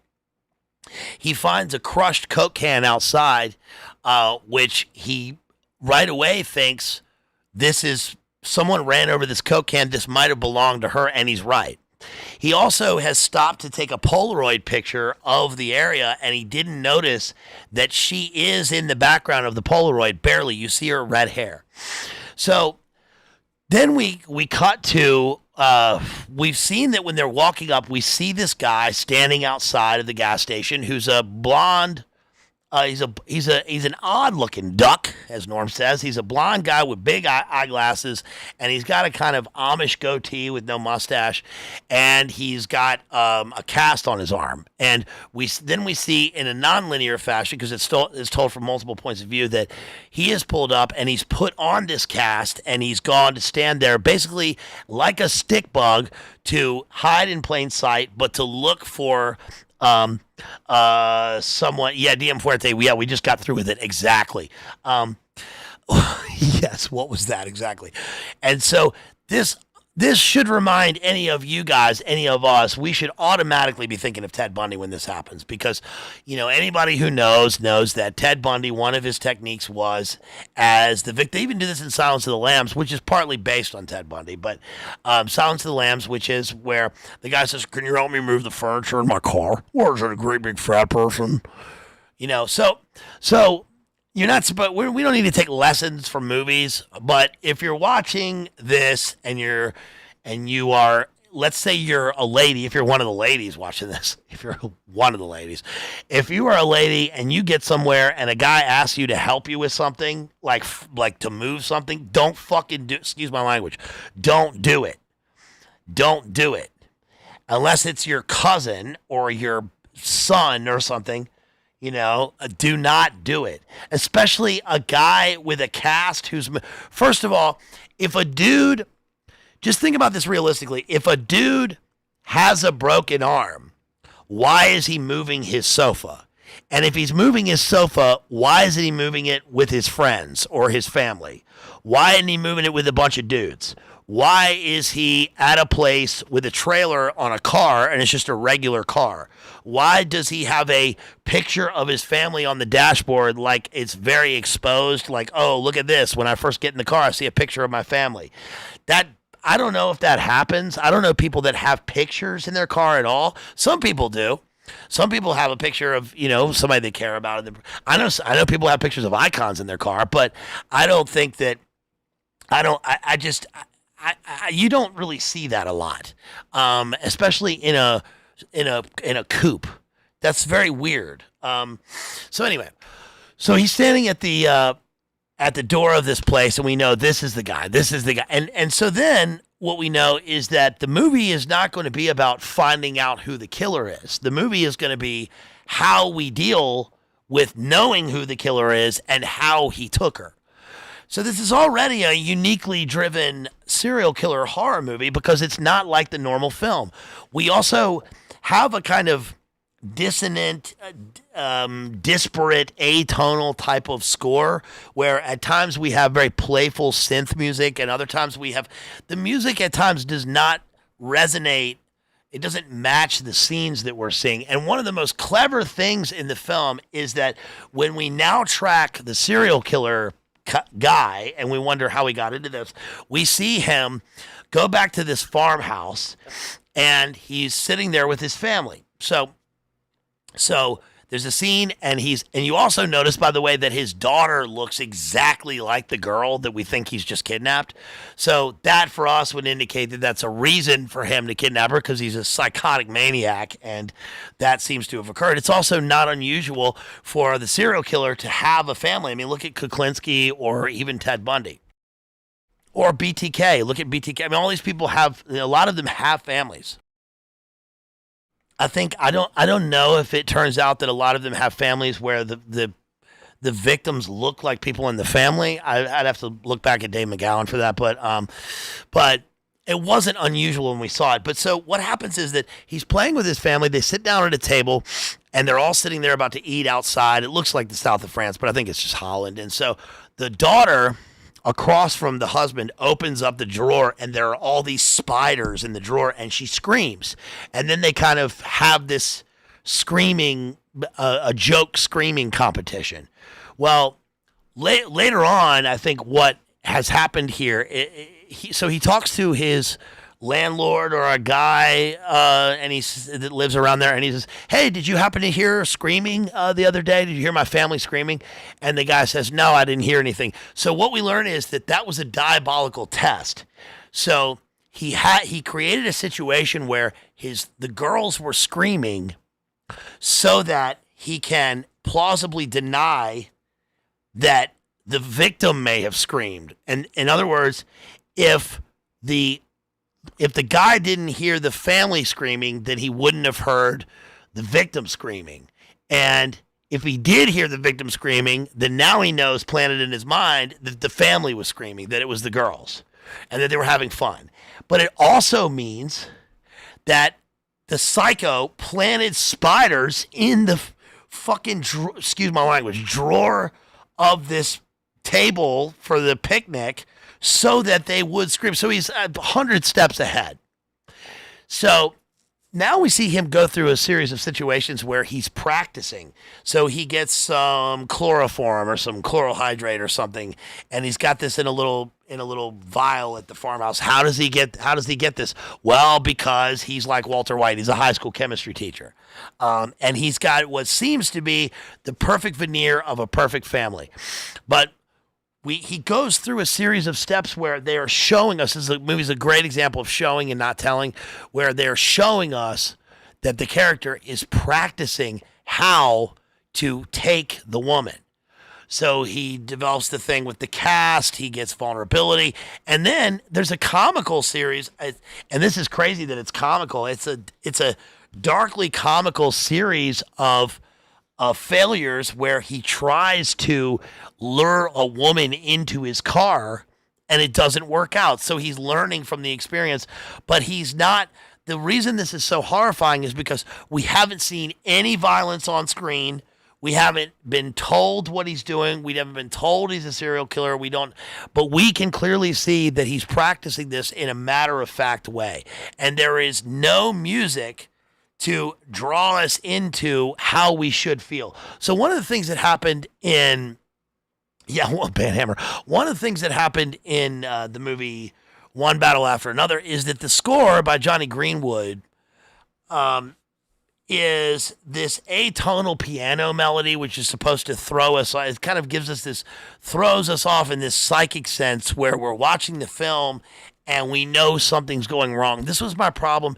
And by the way, admitting I was wrong, let me admit that I was wrong about. First of all, I was wrong about Charlie Kirk. I'm going to get into that in a second because of Snake Eyes. And I was wrong about Hans Zimmer in terms of soundtracks.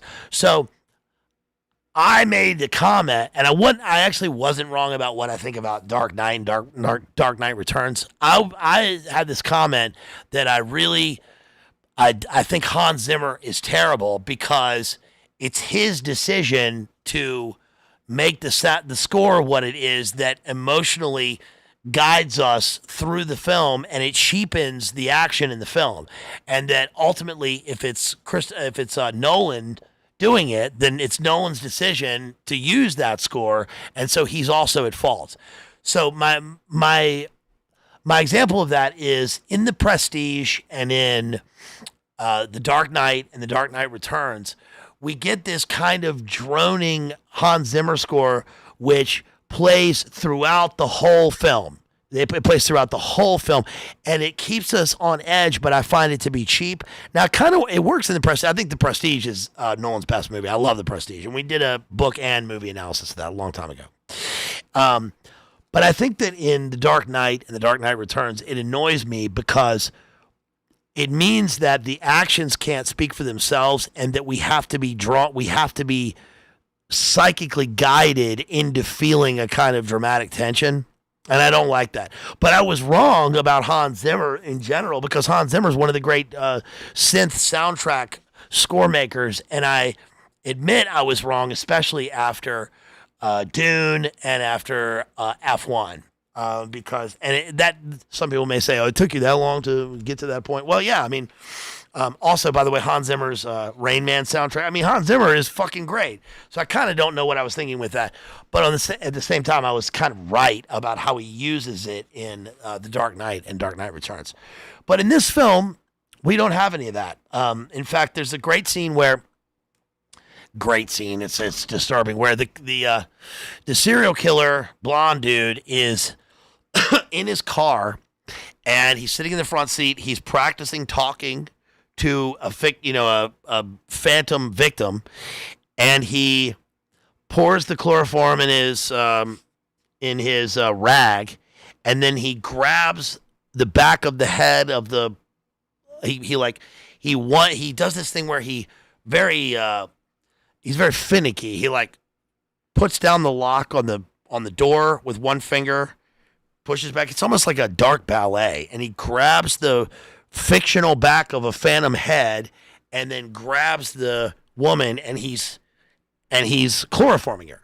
So he's knocking her out, and then he lets her go, and then he kind of has this look of, that's how I'll do it. And there's no music. So the music, I think any other film would overlay this with dramatic music, or even disparate, a kind of atonal music to give you a psychological sense of what was, that you should feel dread here. But the filmmaker lets this speak for itself. It lets the scene speak for itself in terms of how horrifying it is. And it also speaks to the ambiguity in the film, because the ambiguity conveys the fact that Rex, back in his life after all these events, still does not know what happened to his girlfriend. And that is the most horrifying thing. Well, the most horrifying thing is that the girl's been kidnapped. It's not the hypocrisy. It's the hypocrisy. So the girl's been kidnapped, and she's probably dead, which is the worst thing. But the worst thing for Rex is not knowing. Of course, he wants her to be alive, but it's the fear of the unknown. It's the fear that he abandoned her just like he said he wouldn't. So then we go through for about, a third of the movie. Movie's split into 3 acts, really. Again, the first act is the setup for what happens with Rex, his girlfriend, and then how she's taken. The second is really the life of the serial killer and how he's come to this place where he's decided to do these things. And then the third act is the two characters converging and going through this journey together so that Rex can find out what happened to his girlfriend. And it is not good. So serial killer is living this life, and he's seeing these posters everywhere of this girl is missing. And so we know that Rex has kept up with this, and it means that everywhere in his life that he's gone, the guy has been. He's been watching him the whole time. So it wasn't just a one-off of taking his girlfriend. It was also thriving like an insectoid parasite on the anguish of this guy dealing in his life with his missing girlfriend. So we see eventually that there was a reason he became this way. It was that there's a scene where he's in lederhosen, and this movie, I could see the movie having a kind of commentary on post-fascist Europe in the 60s through the 80s, and the character is a resonant defect that resulted from that whole period, and so youth has been corrupted. I could see there would be some kind of commentary on that, which I see, whatever. But there's a scene where he's hanging off of he's a kid. The serial killer is a kid, so it's non-linear. He's a kid in a flashback, and he's hanging off of this balcony in lederhosen, and he's looking down, and he just decides to jump. So when he jumps, he gets injured, but he tells himself basically that most people would not jump. I decided to jump, so it's the risk, and that he doesn't really feel anything. He's the apotheosis of the sociopath in the movie. He really feels absolutely nothing. So there's a scene where he's with his family, and that's mirrored with him jumping off the balcony, but this time he's on a bridge, and they're on holiday, and he sees this girl drowning in a lock, and so he just by instinct jumps down and he saves the girl. So his daughter says to him, "You're a hero," and this drives him to say, well, if I'm a hero, then how much could he get away with while he's considered a hero? So if he went to the one side to saving a person and gaining all of this sort of fame within his family for doing a good deed, what about if he did the opposite and he went into the dark side and the dark deeds and he took someone? So he saves a life, he takes a life. And this is almost this psychological MO of a kind of red dragon, right? Who sees himself as this kind of, like, if it were in a spiritual sense, he would be a kind of archon. But here it's a kind of a giant among men who can restore and take life at will, is how he sees himself. He's a monster. So he decides to spend basically all of his free time. And in these movies, you always wonder, and in real life, you always wonder how these people support themselves. How do they have all the money and the time to do all this kind of stuff? So eventually we see that he takes the girl, and it's through a series of fatalistic circumstances where he screws up taking one person at the gas station. He throws the cast away, And he washes his face, he's going to get coffee, and he's almost resigned himself to the fact that he's not going to do it. And the girl, like, leads herself into his trap and almost insists upon being kidnapped from his perspective. And it becomes almost farcical, which ends up being one of the most horrifying things in the movie. The only scene of violence we really see is when she gets in the car. She goes into the car because she sees his keychain. His keychain has a thing his daughter gave him, which has a letter of a person's name on it. So she even insists on getting the keychain because she wants to get one for her boyfriend who's right outside. So she means well. She's this figure of light who really is just totally full of love. And at the peak moment of her love, she goes to this car. You can tell that she feels a little a twinge of danger because she doesn't want to get in this strange guy's car to buy this keychain from him because he says he's a manufacturer. And she sees the picture on the dashboard of the family and she says, no, it's okay. And plus the daughter looks just like her. So the best thing ends up being the worst thing, and we see her get chloroformed, and then that's the end of her. We don't see her again. Now, Rex, in the meantime, has spent his whole life, since then and he's got a new girlfriend, but it's sad for the girlfriend because the girlfriend is obviously living this life as an avatar for the lost girl, so she'll never fulfill that role. So eventually, he goes on TV, he's got these ads out, and he says he really just wants to find out who this guy is. He kind of goes crazy at times. He knows he's being watched. He gets a letter from the guy saying, come to this place and I'll meet you. The guy is not there, but he knows he's being watched. And so then he eventually is confronted in broad daylight. Just like the kidnapping took place in broad daylight, he's confronted by the serial killer in broad daylight.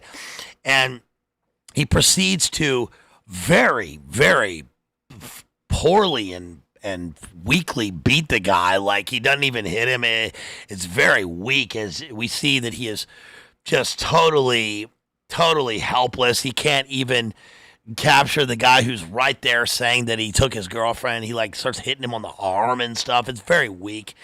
And they go on this journey together because the guy says, if you come with me, I'll show you exactly what happened to her. So they go on this trip. They end up in the dark. They end up at the very same gas station. He finds the coins buried at the base of the tree, and he realizes that this makes it tangible that his girlfriend again has gone missing, and that he promised he would never leave her, he would never abandon her, so he has to fulfill this promise. So he drinks the black goo juice, just like in Prisoners, that the guy's prepared for him.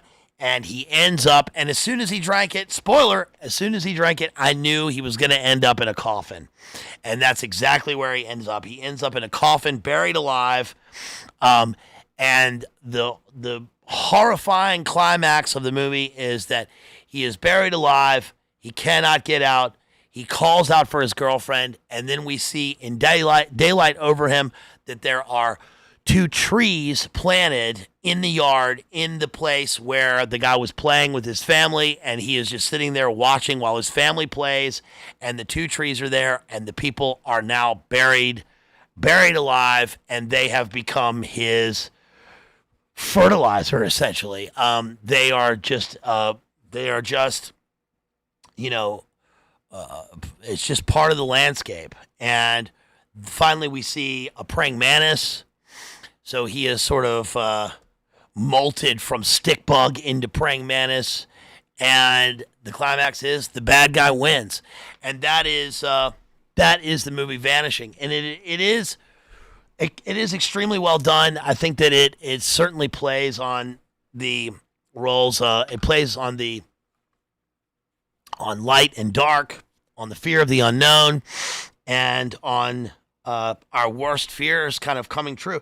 And it's such a fantastic movie because it is so extremely dark. It is really, really well done in a Shakespearean sense. The violence takes place off stage, off camera, and it shows you what you can do with a good script and, no special effects, very little music, and just character.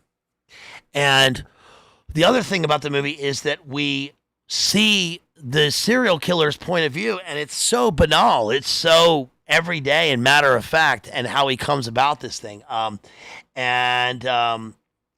Yeah, Bazed 1500 says the English version he gets saved. Yeah, I can't believe that. I haven't seen that, but I think you really should. I think everybody should watch this 1988 version of Vanishing, SPOORLOOS, and you know, movies just they rarely do this.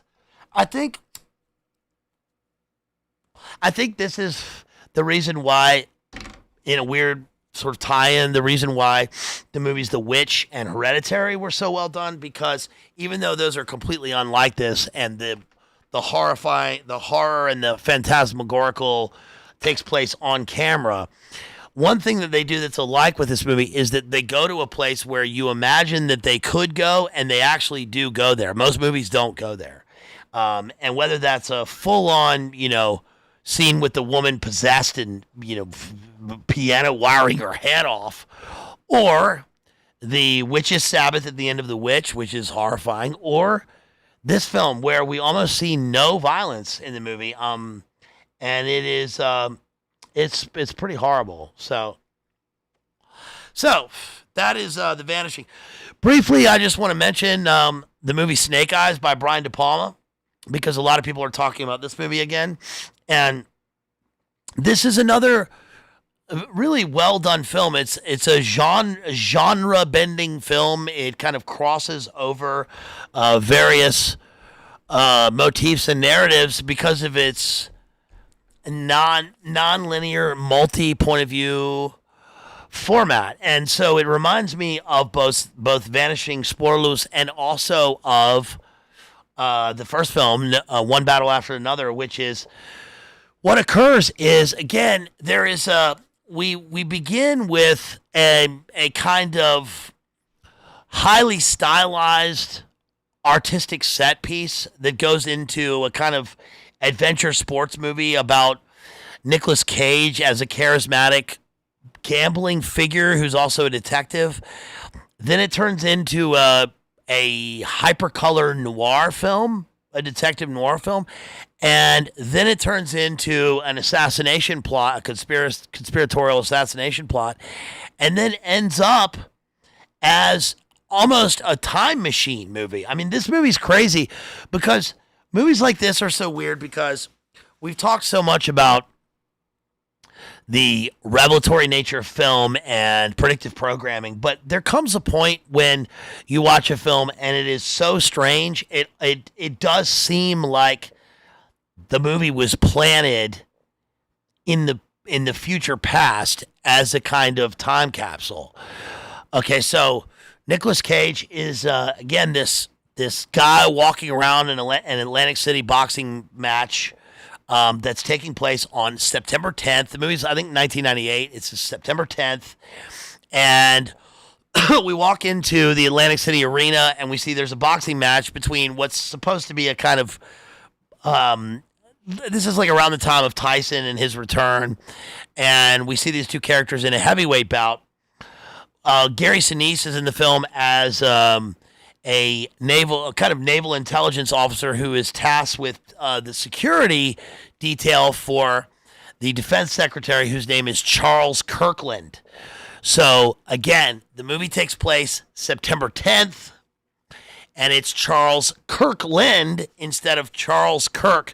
Remember that.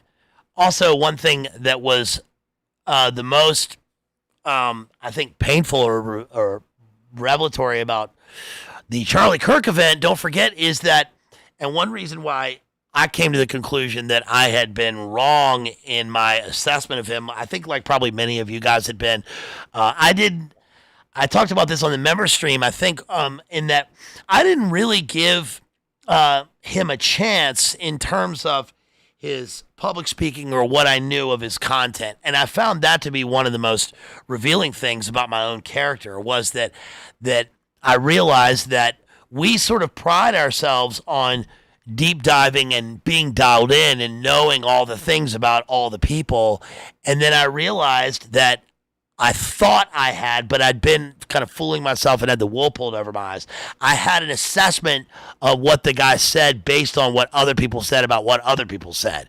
And I found that to be really disheartening in terms of my own assessment, I guess. And And I also, I talked about this before, that I realized with the Charles Kirk thing that I I had come to a conclusion where I did not believe that the person that he was who he said he was, and that in the end I obviously was proven wrong, that was totally unfair, and I could not believe, especially because those things dealt with Christianity.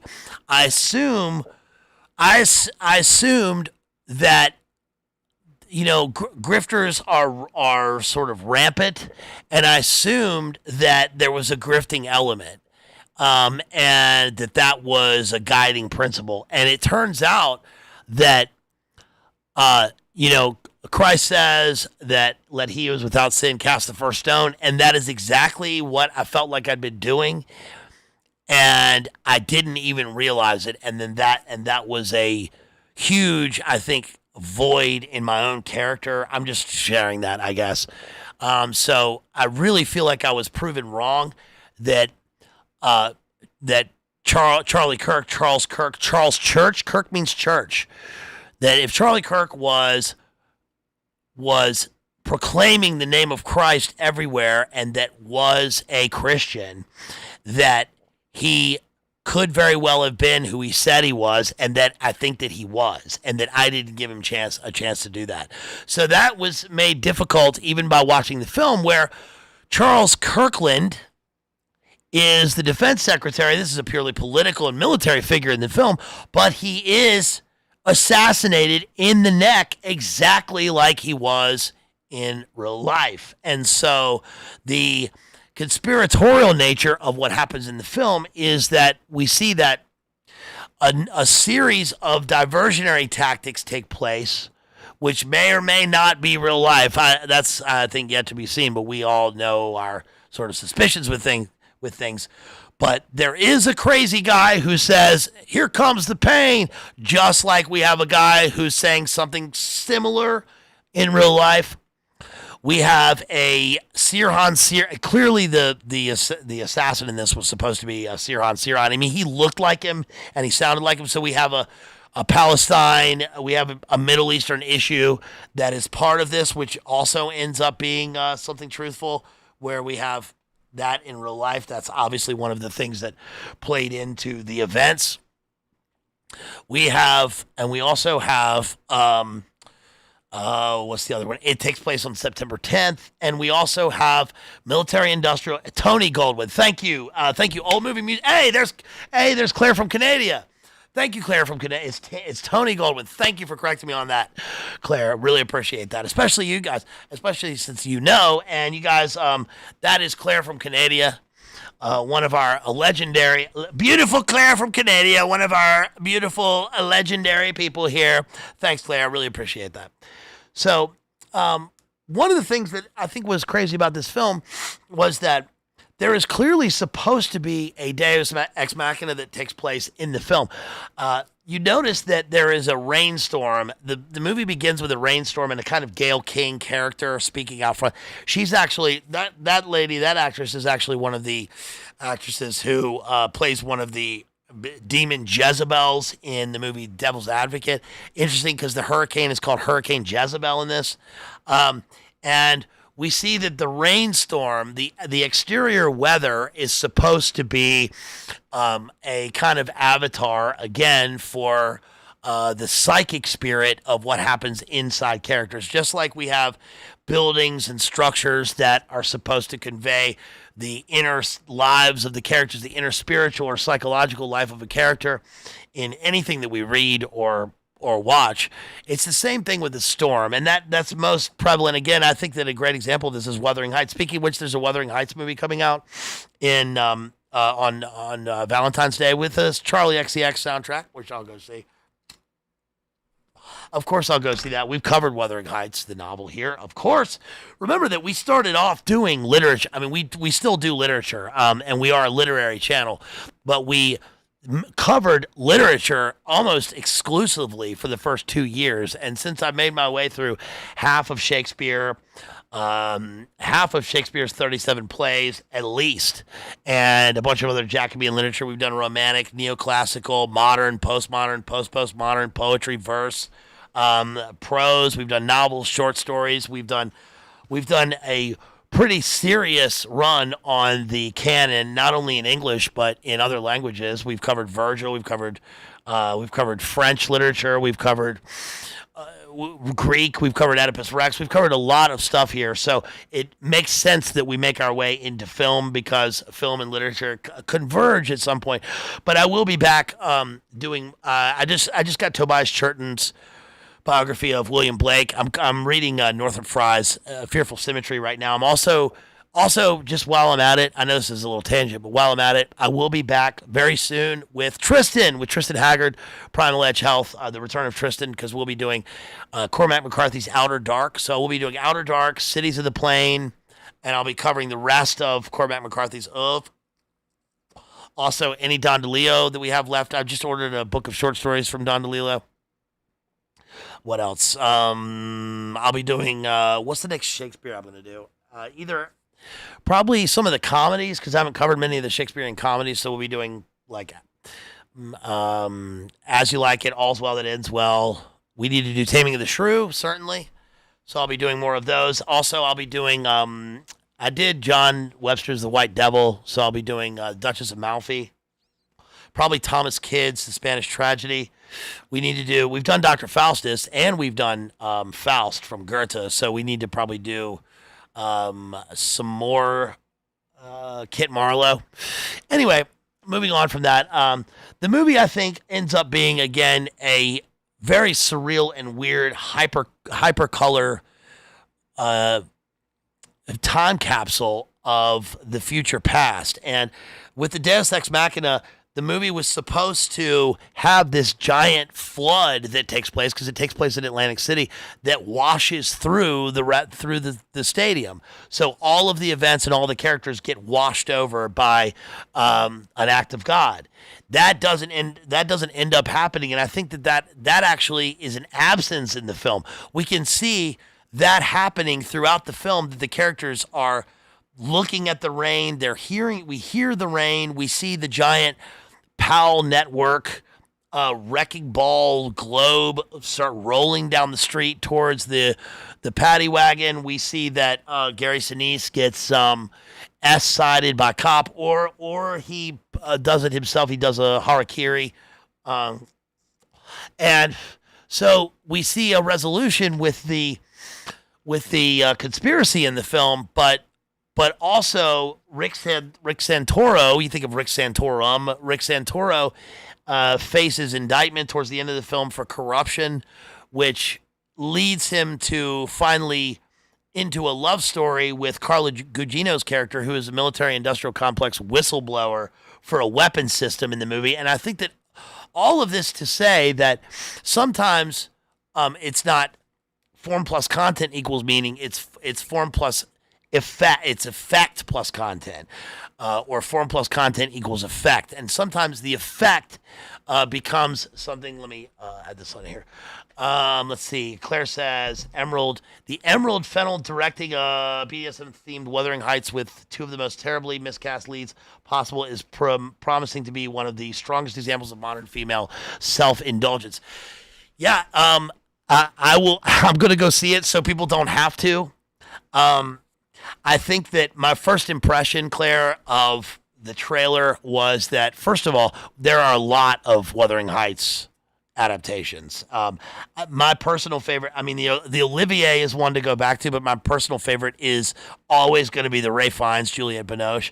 I love that movie. I think it's so fantastic. It's so well done, because that movie really hits on I've used this word a million times in this stream, but the phantasmagorical elements in Wuthering Heights, which speak to these characters who are lost on the heath. They're lost in love. They're lost in themselves.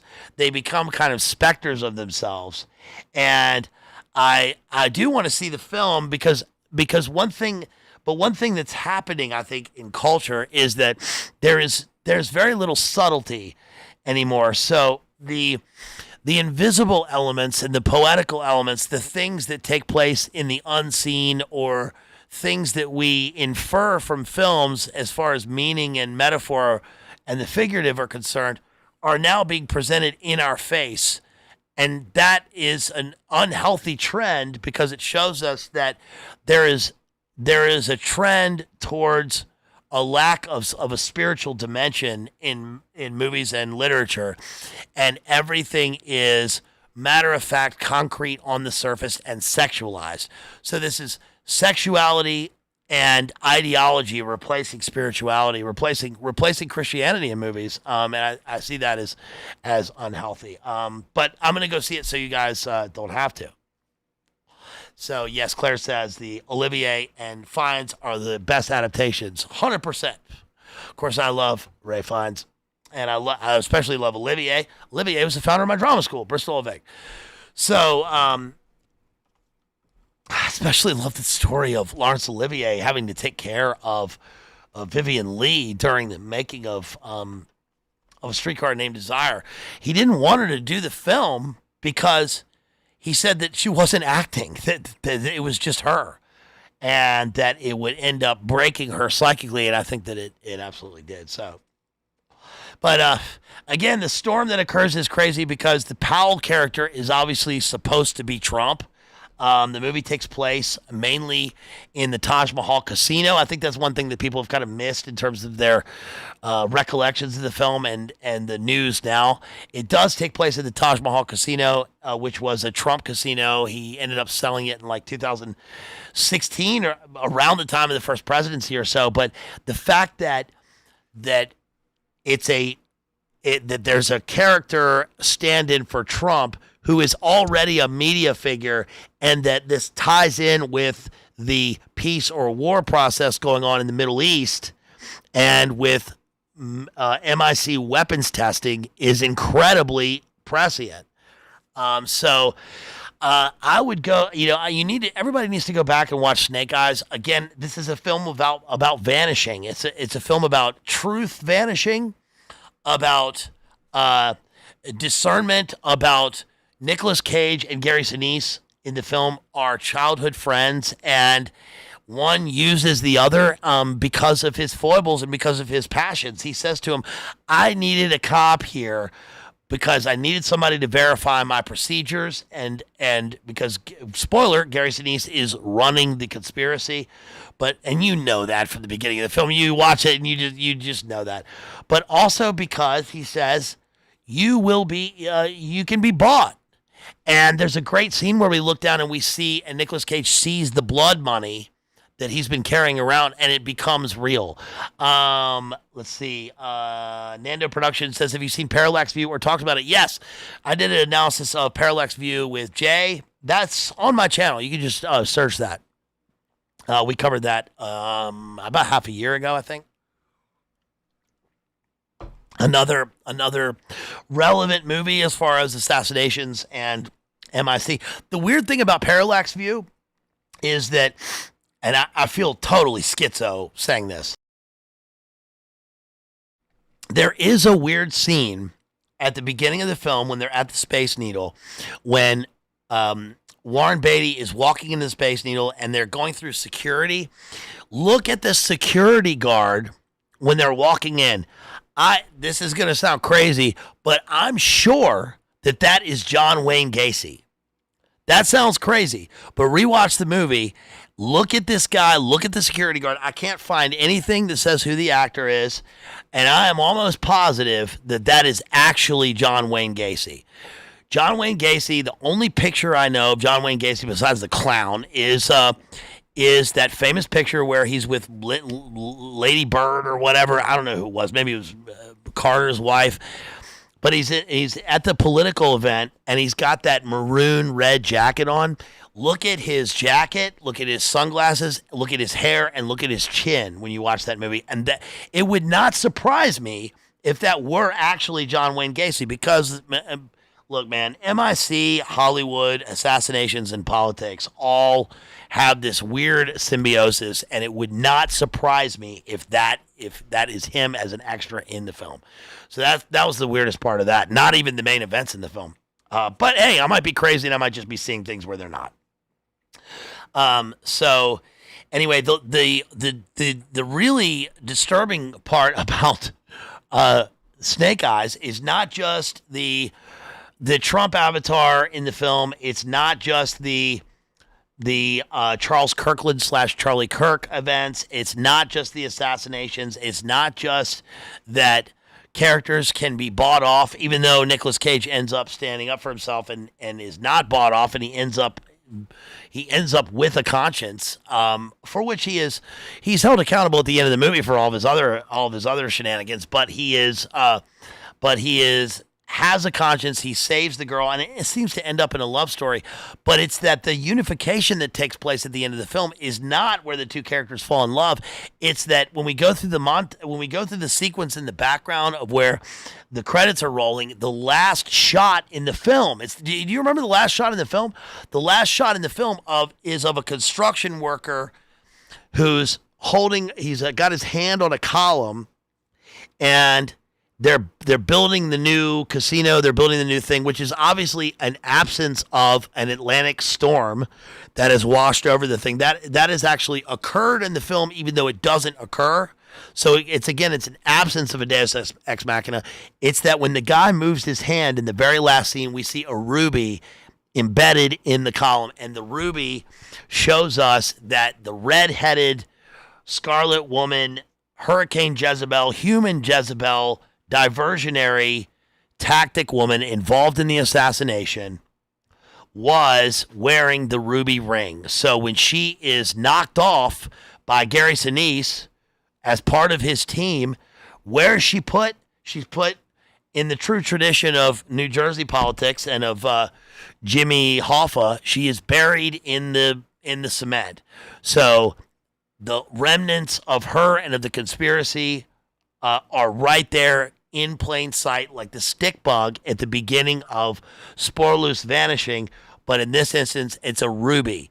And the ruby is right there on the Taj Mahal. It looks like it's part of the adornment, but it is the woman. That's the last bit of where she is. And that is that's what ties the whole film together in a unified sense. So, Make Shire says, I looked very closely at that the first time you mentioned it, Gacy and Parallax View. Unfortunately, I think you might be right. I think so. Yeah, I'm glad you looked into that. So that's about it, guys. Again, coming up, I will be doing Outer Dark with Cormac McCarthy, Outer Dark with Tristan Haggard. Right now, I'm going through Borges. Here's my book. Let's see. Don't forget, I recently did White Nights by Dostoevsky and Susan Sontag's Under the Sign of Saturn. Here's my book, Runes.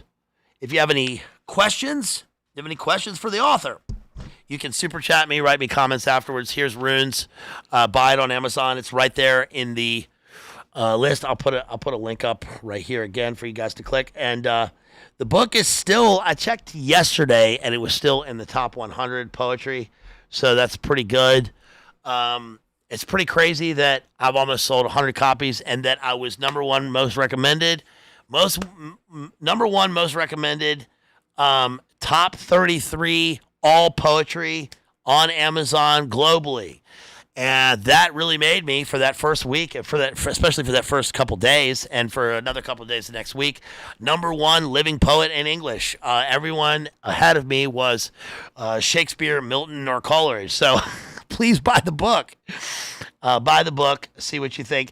Jason says, Snake Eyes is such a good movie. The way the camera moves through the film is very hypnotic, and lots of sequences with little to no breaks in the perspective. Yeah, it is. It does seem to be an uncut Steadicam sequence. It was broken up in the middle of that, but it is seamless.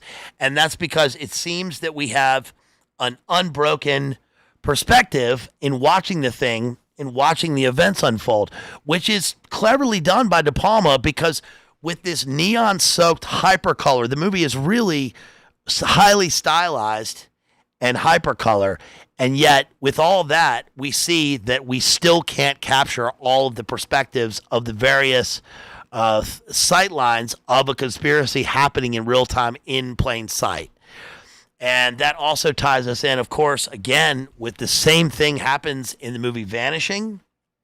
And I think that really conveys the fact that these things do happen in real life, and that they are perhaps a more truthful parallel to events than we can find in the facts, because we rarely will get facts. We almost never will get facts, especially as far as major events are concerned, or they will be totally redacted. But when we watch films and use our discernment and inference faculties, maybe we can see some truth into them. So that's about it. That's about it, guys.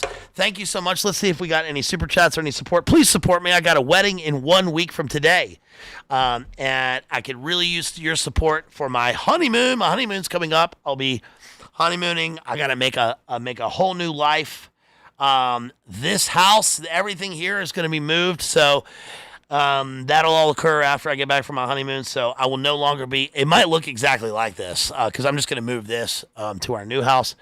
But into my study. But I need to move all this stuff, move everything that I have into our new house, and I could really use your support there. Let's see who super chatted here. Let me see this one. This is tradition. I can't see the rest of it. Hold on. Let me look on here. I'm gonna see if I can get it, because I want to give you a shout out for your support, please. Thank you. Hello, thank you. Let's see. Still got 52 people in here. Thank you very much, guys. Really, really appreciate that. Fan funding. This was, hey, hold on. I got glasses. Why am I not wearing them? Traditionist Vindices. €5. Hey, thank you for that €5. Really appreciate it. Thank you so much. No comment. Thank you so much, buddy. Really appreciate that. That is very kind. Thank you for that super chat. If you guys want to super chat, you can ask me questions. You can also reach out to me at any time. Man, all this talking, my jaw is really killing me. Let's see. Hey, yo! Shouts out to Kevin right there, who drops $50. Thank you so much, Kevin, on PayPal. Thank you so much. Says, still the best literature and film analysis on YouTube. You the man, Bazed. Thanks for all the content, and congrats on your big day. Hey, thank you, Kevin. Thank you. You are so generous. Really appreciate that. That really means a lot. Thank you so much. Thank you to everybody who stopped by. Good to see Claire from Canada right there. You guys, you should stop to her channel, Old Movie Music on YouTube. Also, thank you to Jason, my good friend Jason right there. Thank you to Maddie at Real Cooter Brown, Digital Minefield. I'll see him in about a week. He's my good friend. Shouts out to all my friends out there. Thank you to also shouts out to Jerry. Hey guys, give Jerry some love over there at Exposing Powerful Lies live streams. Please make sure that you give our buddy Rooks G some love, ROOXG. Please make sure you tell all our friends where you came from. Give me some credit here. Tell them where you came from. Make sure that you support them and give them a shout out. Please help me to get on some other people's channels. Make sure you watch the stream that I just did with Jay over on his channel, where we did weapons and prisoners. That's the second time I've covered prisoners. And thank you to everybody who's here. Really appreciate that. I guess I'll see you guys later. Again, I will be doing way more movie members streams and book streams. I'll be doing way more literary analysis coming up. I mean, the movies are fun to do, and I like doing those with you guys. But we certainly need to get back into doing more books. I mean, there's no shortage of books to cover, and the part of the reason I've been doing movies now for so long and doing so many movies is, I mean, we've covered a lot of movies, is because, for one, I've had a lot going on. The time trying to prepare for stuff, prepare for things in my life, has really only left me time in order to cover films with you guys, which is fun, which is great. But once I get settled back again, and I can have some more time where I can cover more books with you guys, that will be fun. But also, I just love watching movies. I love watching movies and talking about them with you guys. There are very few of us. It's me and a few of my friends who, and people like Rob Ager also, who cover movies, and I think who people really trust in terms of movie analysis. So, I like being a sort of cultural touchstone with art, literature, film, with you guys, and you can rely on me to cover stuff ahead of time, so you don't have to, or so that you will. So, if that's what you like, if that's what you appreciate, I'm here for you. And if not, I'm here for you anyway. And also, again, don't forget to leave comments afterwards. If you disagree with my assessment of the film, please let me know. Give me your assessment especially of One Battle After Another. I know, who was that who put in a comment? I know that Views had a different comment right there as far as assessment of the film. That's fine. Put that in the comments afterwards. Let me know what you think. Let me know what you think of the movie, and if you think that you have a totally different viewpoint of it. I would love to be on Rob Ager. I would love to talk to Rob Ager. He's obviously a big influence in terms of film analysis for everybody. I think he does some of the best film analysis on YouTube. It's always consistent, and he is an in-depth and adept analyzer, which is not a word, analyst of films, and I really love his perspective and viewpoints, especially from a technical manner. I'm teaching a film and literature class right now and going through various texts as far as understanding film is concerned. So that's also been a learning experience for me, even though we've been doing this for a long time, and we've, you can always learn more. And so I definitely appreciate Rob Ager and his film analysis. Rob Ager's analysis of the Vietnam byline story in Pulp Fiction is one of the best analyses I've ever seen. It's truly fantastic. So I really appreciate that. I appreciate the time and the pace. So please let him know that, and please, reach out to him on Twitter or X or whatever. I don't have those. So that would be a real help, because I know he'll get back to you. Okay, guys. Scary stories to tell in the dark would make for a good spooky season video. Those were huge when I was a kid. That's funny, Hattori, because I was just talking about that book the other day. It was huge when I was a kid. When I was a kid, also that and part 2. I'll never forget the story with the girl with the ribbon on her neck, and they untie her ribbon and her head falls off. Even just the cover art of the book sticks in your mind. I mean, that really is a fantastic series of books. We've also covered H.P. Lovecraft and Edgar Allan Poe and various books. We've covered William Peter Blatty, the ninth configuration. You can see that in the video description. The Final Girl. We've covered a lot of scary films. I didn't see him. People wanted me to see him, and I didn't see it. I almost went to see it, but we were going to go see it, and then I figured, there's been so much darkness recently that it was just kind of a step too far. I figured what the movie would be about. I think it seems to be what it says on its surface, and that's kind of unfair not seeing the film, but I get where it's going. Maybe we'll see it later and analyze it, but I'm going to leave that one for other people to do. I just didn't, we just weren't up for going to see that. Now, of course, we went to see this other movie, but I think that one was just probably too much on its surface, too kinetic. So we decided to switch that one. Did you design the curriculum? What time are you presenting? Is this for me? No, I teach this I teach, this is an actual class, not online. And yeah, I designed the curriculum, designed the syllabus for it. But this is in real life, not on internet. Maybe I can do that in the future. But yeah, this is my wagey. So yeah, it's part of it's not, this one isn't part of the college level class. That's my English, but this is it is an advanced level class. So but I think anybody could probably do to hear that one. But anyway, so that's about it. I'm gonna play us out with this is. I'm going to play us out with Dead by Dawn again here. We'll get back to Rookshi next week. This one is Carl Casey.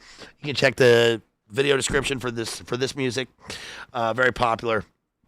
So this is Dead by Dawn by Carl Casey. And you guys, please don't forget to smash that like. Buy my book. If you don't have a copy, please buy my book. I'll be coming out with that second edition when I get back and when I get it worked on and uploaded. So I hope everybody has a great end of September. Let's go into Spooktober really strong to play us out. What does that mean to play us out? To play us out? To end the show? All right, go. Can't do it. We do it live. Here we go. Here's Dead by Dawn. Love you guys. And peace. Let's go. Thank you again. Shouts out to everybody who came here. Have a great weekend. I'll be going to church tomorrow. Maybe I'll see some people. There. I saw some of you guys at the conference. Big week for me. Hope it's a big week for you. Love you guys. That's all I got. Smash that like. I'll see y'all later. Was it worth it? Yeah, it's worth it. If you're strong enough.